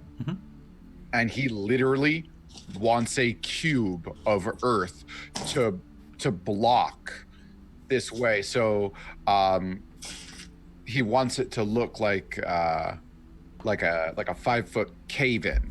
Okay. Right behind them to try and conceal them. All right. So with Margot kind of climbing up to the top, you're realizing, oh god, if anything comes right now, we're kind of fucked. So you just instinctively use your somatic components and cast the wall. It's not quite wide enough to actually cover the whole area. It is a little bit wider, like 7.5, 8 feet by 7.5, 8 feet tall. But you are able to at least get something that's kind of a decent approximation of what a cave-in might look like. It just doesn't quite go all the way to the ceiling. We'll put it that way. But you feel pretty good about it. As Margot, you climb up and out of the hole, and looking around at Felderwin proper, you don't seem to be being seen by anybody. You're obscured by enough bushes and trees that are in the area that you're in that you feel pretty confident that this is essentially another connecting point to whatever this underground cave system is. And that's going to be where we end things for the session this week. Interesting. So,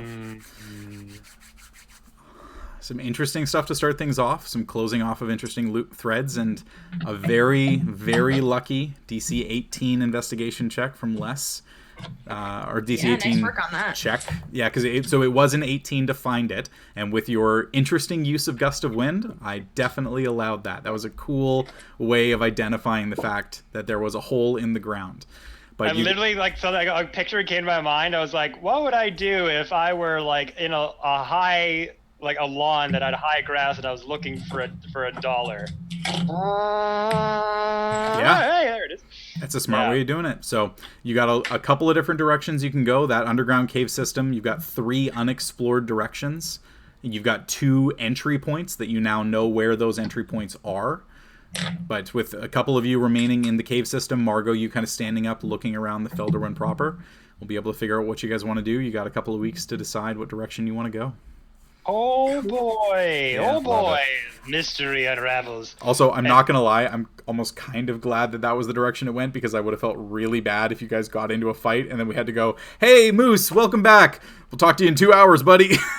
Yeah. Oh God, yeah, Jesus. Yeah. So thanks everyone for the donations and bits tonight. Yeah, like seriously, we ended up getting to hype train level 2, a whole bunch of subs coming in. Thank you to everybody who donated. Tabletop Santa, there was massive cheers from you. Shadow Lantern, you gifted some subs, thank you so much, and some more donations of bits from Call Me Hades. We're at $422 of our gold towards we're getting Wava. used to our 500. We're getting so close to our $500 goal, so we appreciate you guys doing that. It is such a great cause. We really, really, really appreciate and all of that. Also, to those of you who are watching this on the VOD, you can still donate. If you're watching this after the fact that it's live, I have all the links in my link tree in my bio on all my socials. So if you feel like you want to donate, just hit up those links in my socials, and you can still donate. Yeah. Awesome. So thank you so much. I hope you guys appreciated it tonight. Hope you guys enjoyed it in the chat as well. It was so much fun getting a little bit of a mystery starting to be unraveled. And then hopefully next week we'll see what direction you want to go. But maybe... Well, wait. Tune in this Saturday to D&D Corso. D&D Corso's channel, because Dicecream Sandwich is being represented in the Melee March Madness tournament. And Moose and I will be playing against each other this Friday, so. Oh man, Friday and Saturday. Yerpy versus Moose. Yep. Yeah, it's Monday, Tuesday, Friday, Saturday for the next 2 weeks. Damn, that's so good. Oh my god. Yeah, it's me, Too Hard the Bard, and it's Pipster. That's what is that right? It's Pipster. Yep. So we are a team. Sweet Rolls is what our team name is. Oh, I thought you guys were Team 7. No, I think that was just a place marker because we hadn't given a name yet. Yeah, Kevin, I was looking forward to you being Sasuke. Hashtag Naruto throwback. Anyway, but yeah, no, we're super stoked for that. Honestly, I'm really excited to see how this all goes, and like getting so many awesome creators in for this weekend. And it's a charity stream, right? Corso? Yeah, charity stream as well. Yep. Yeah, so definitely worth checking that out. That's over on Lark Network, right? Yep. Yeah, well, we host it. We host their channel regardless for every stream they put up. So if you're wanting to go there, check it out. But on our stream, it'll pop up as a hosting as well, so you can get through it there as well. Beautiful. All right, I think we're good. Nothing else from anybody else. Just big kisses and love yous to everybody. Perfect. All right, we'll go ahead and call it for the evening tonight. Thank you so much, everybody, for sticking around. Stay happy, stay healthy, wash your hands, and we'll see you guys back here very soon. Bye-bye. Night. Bye.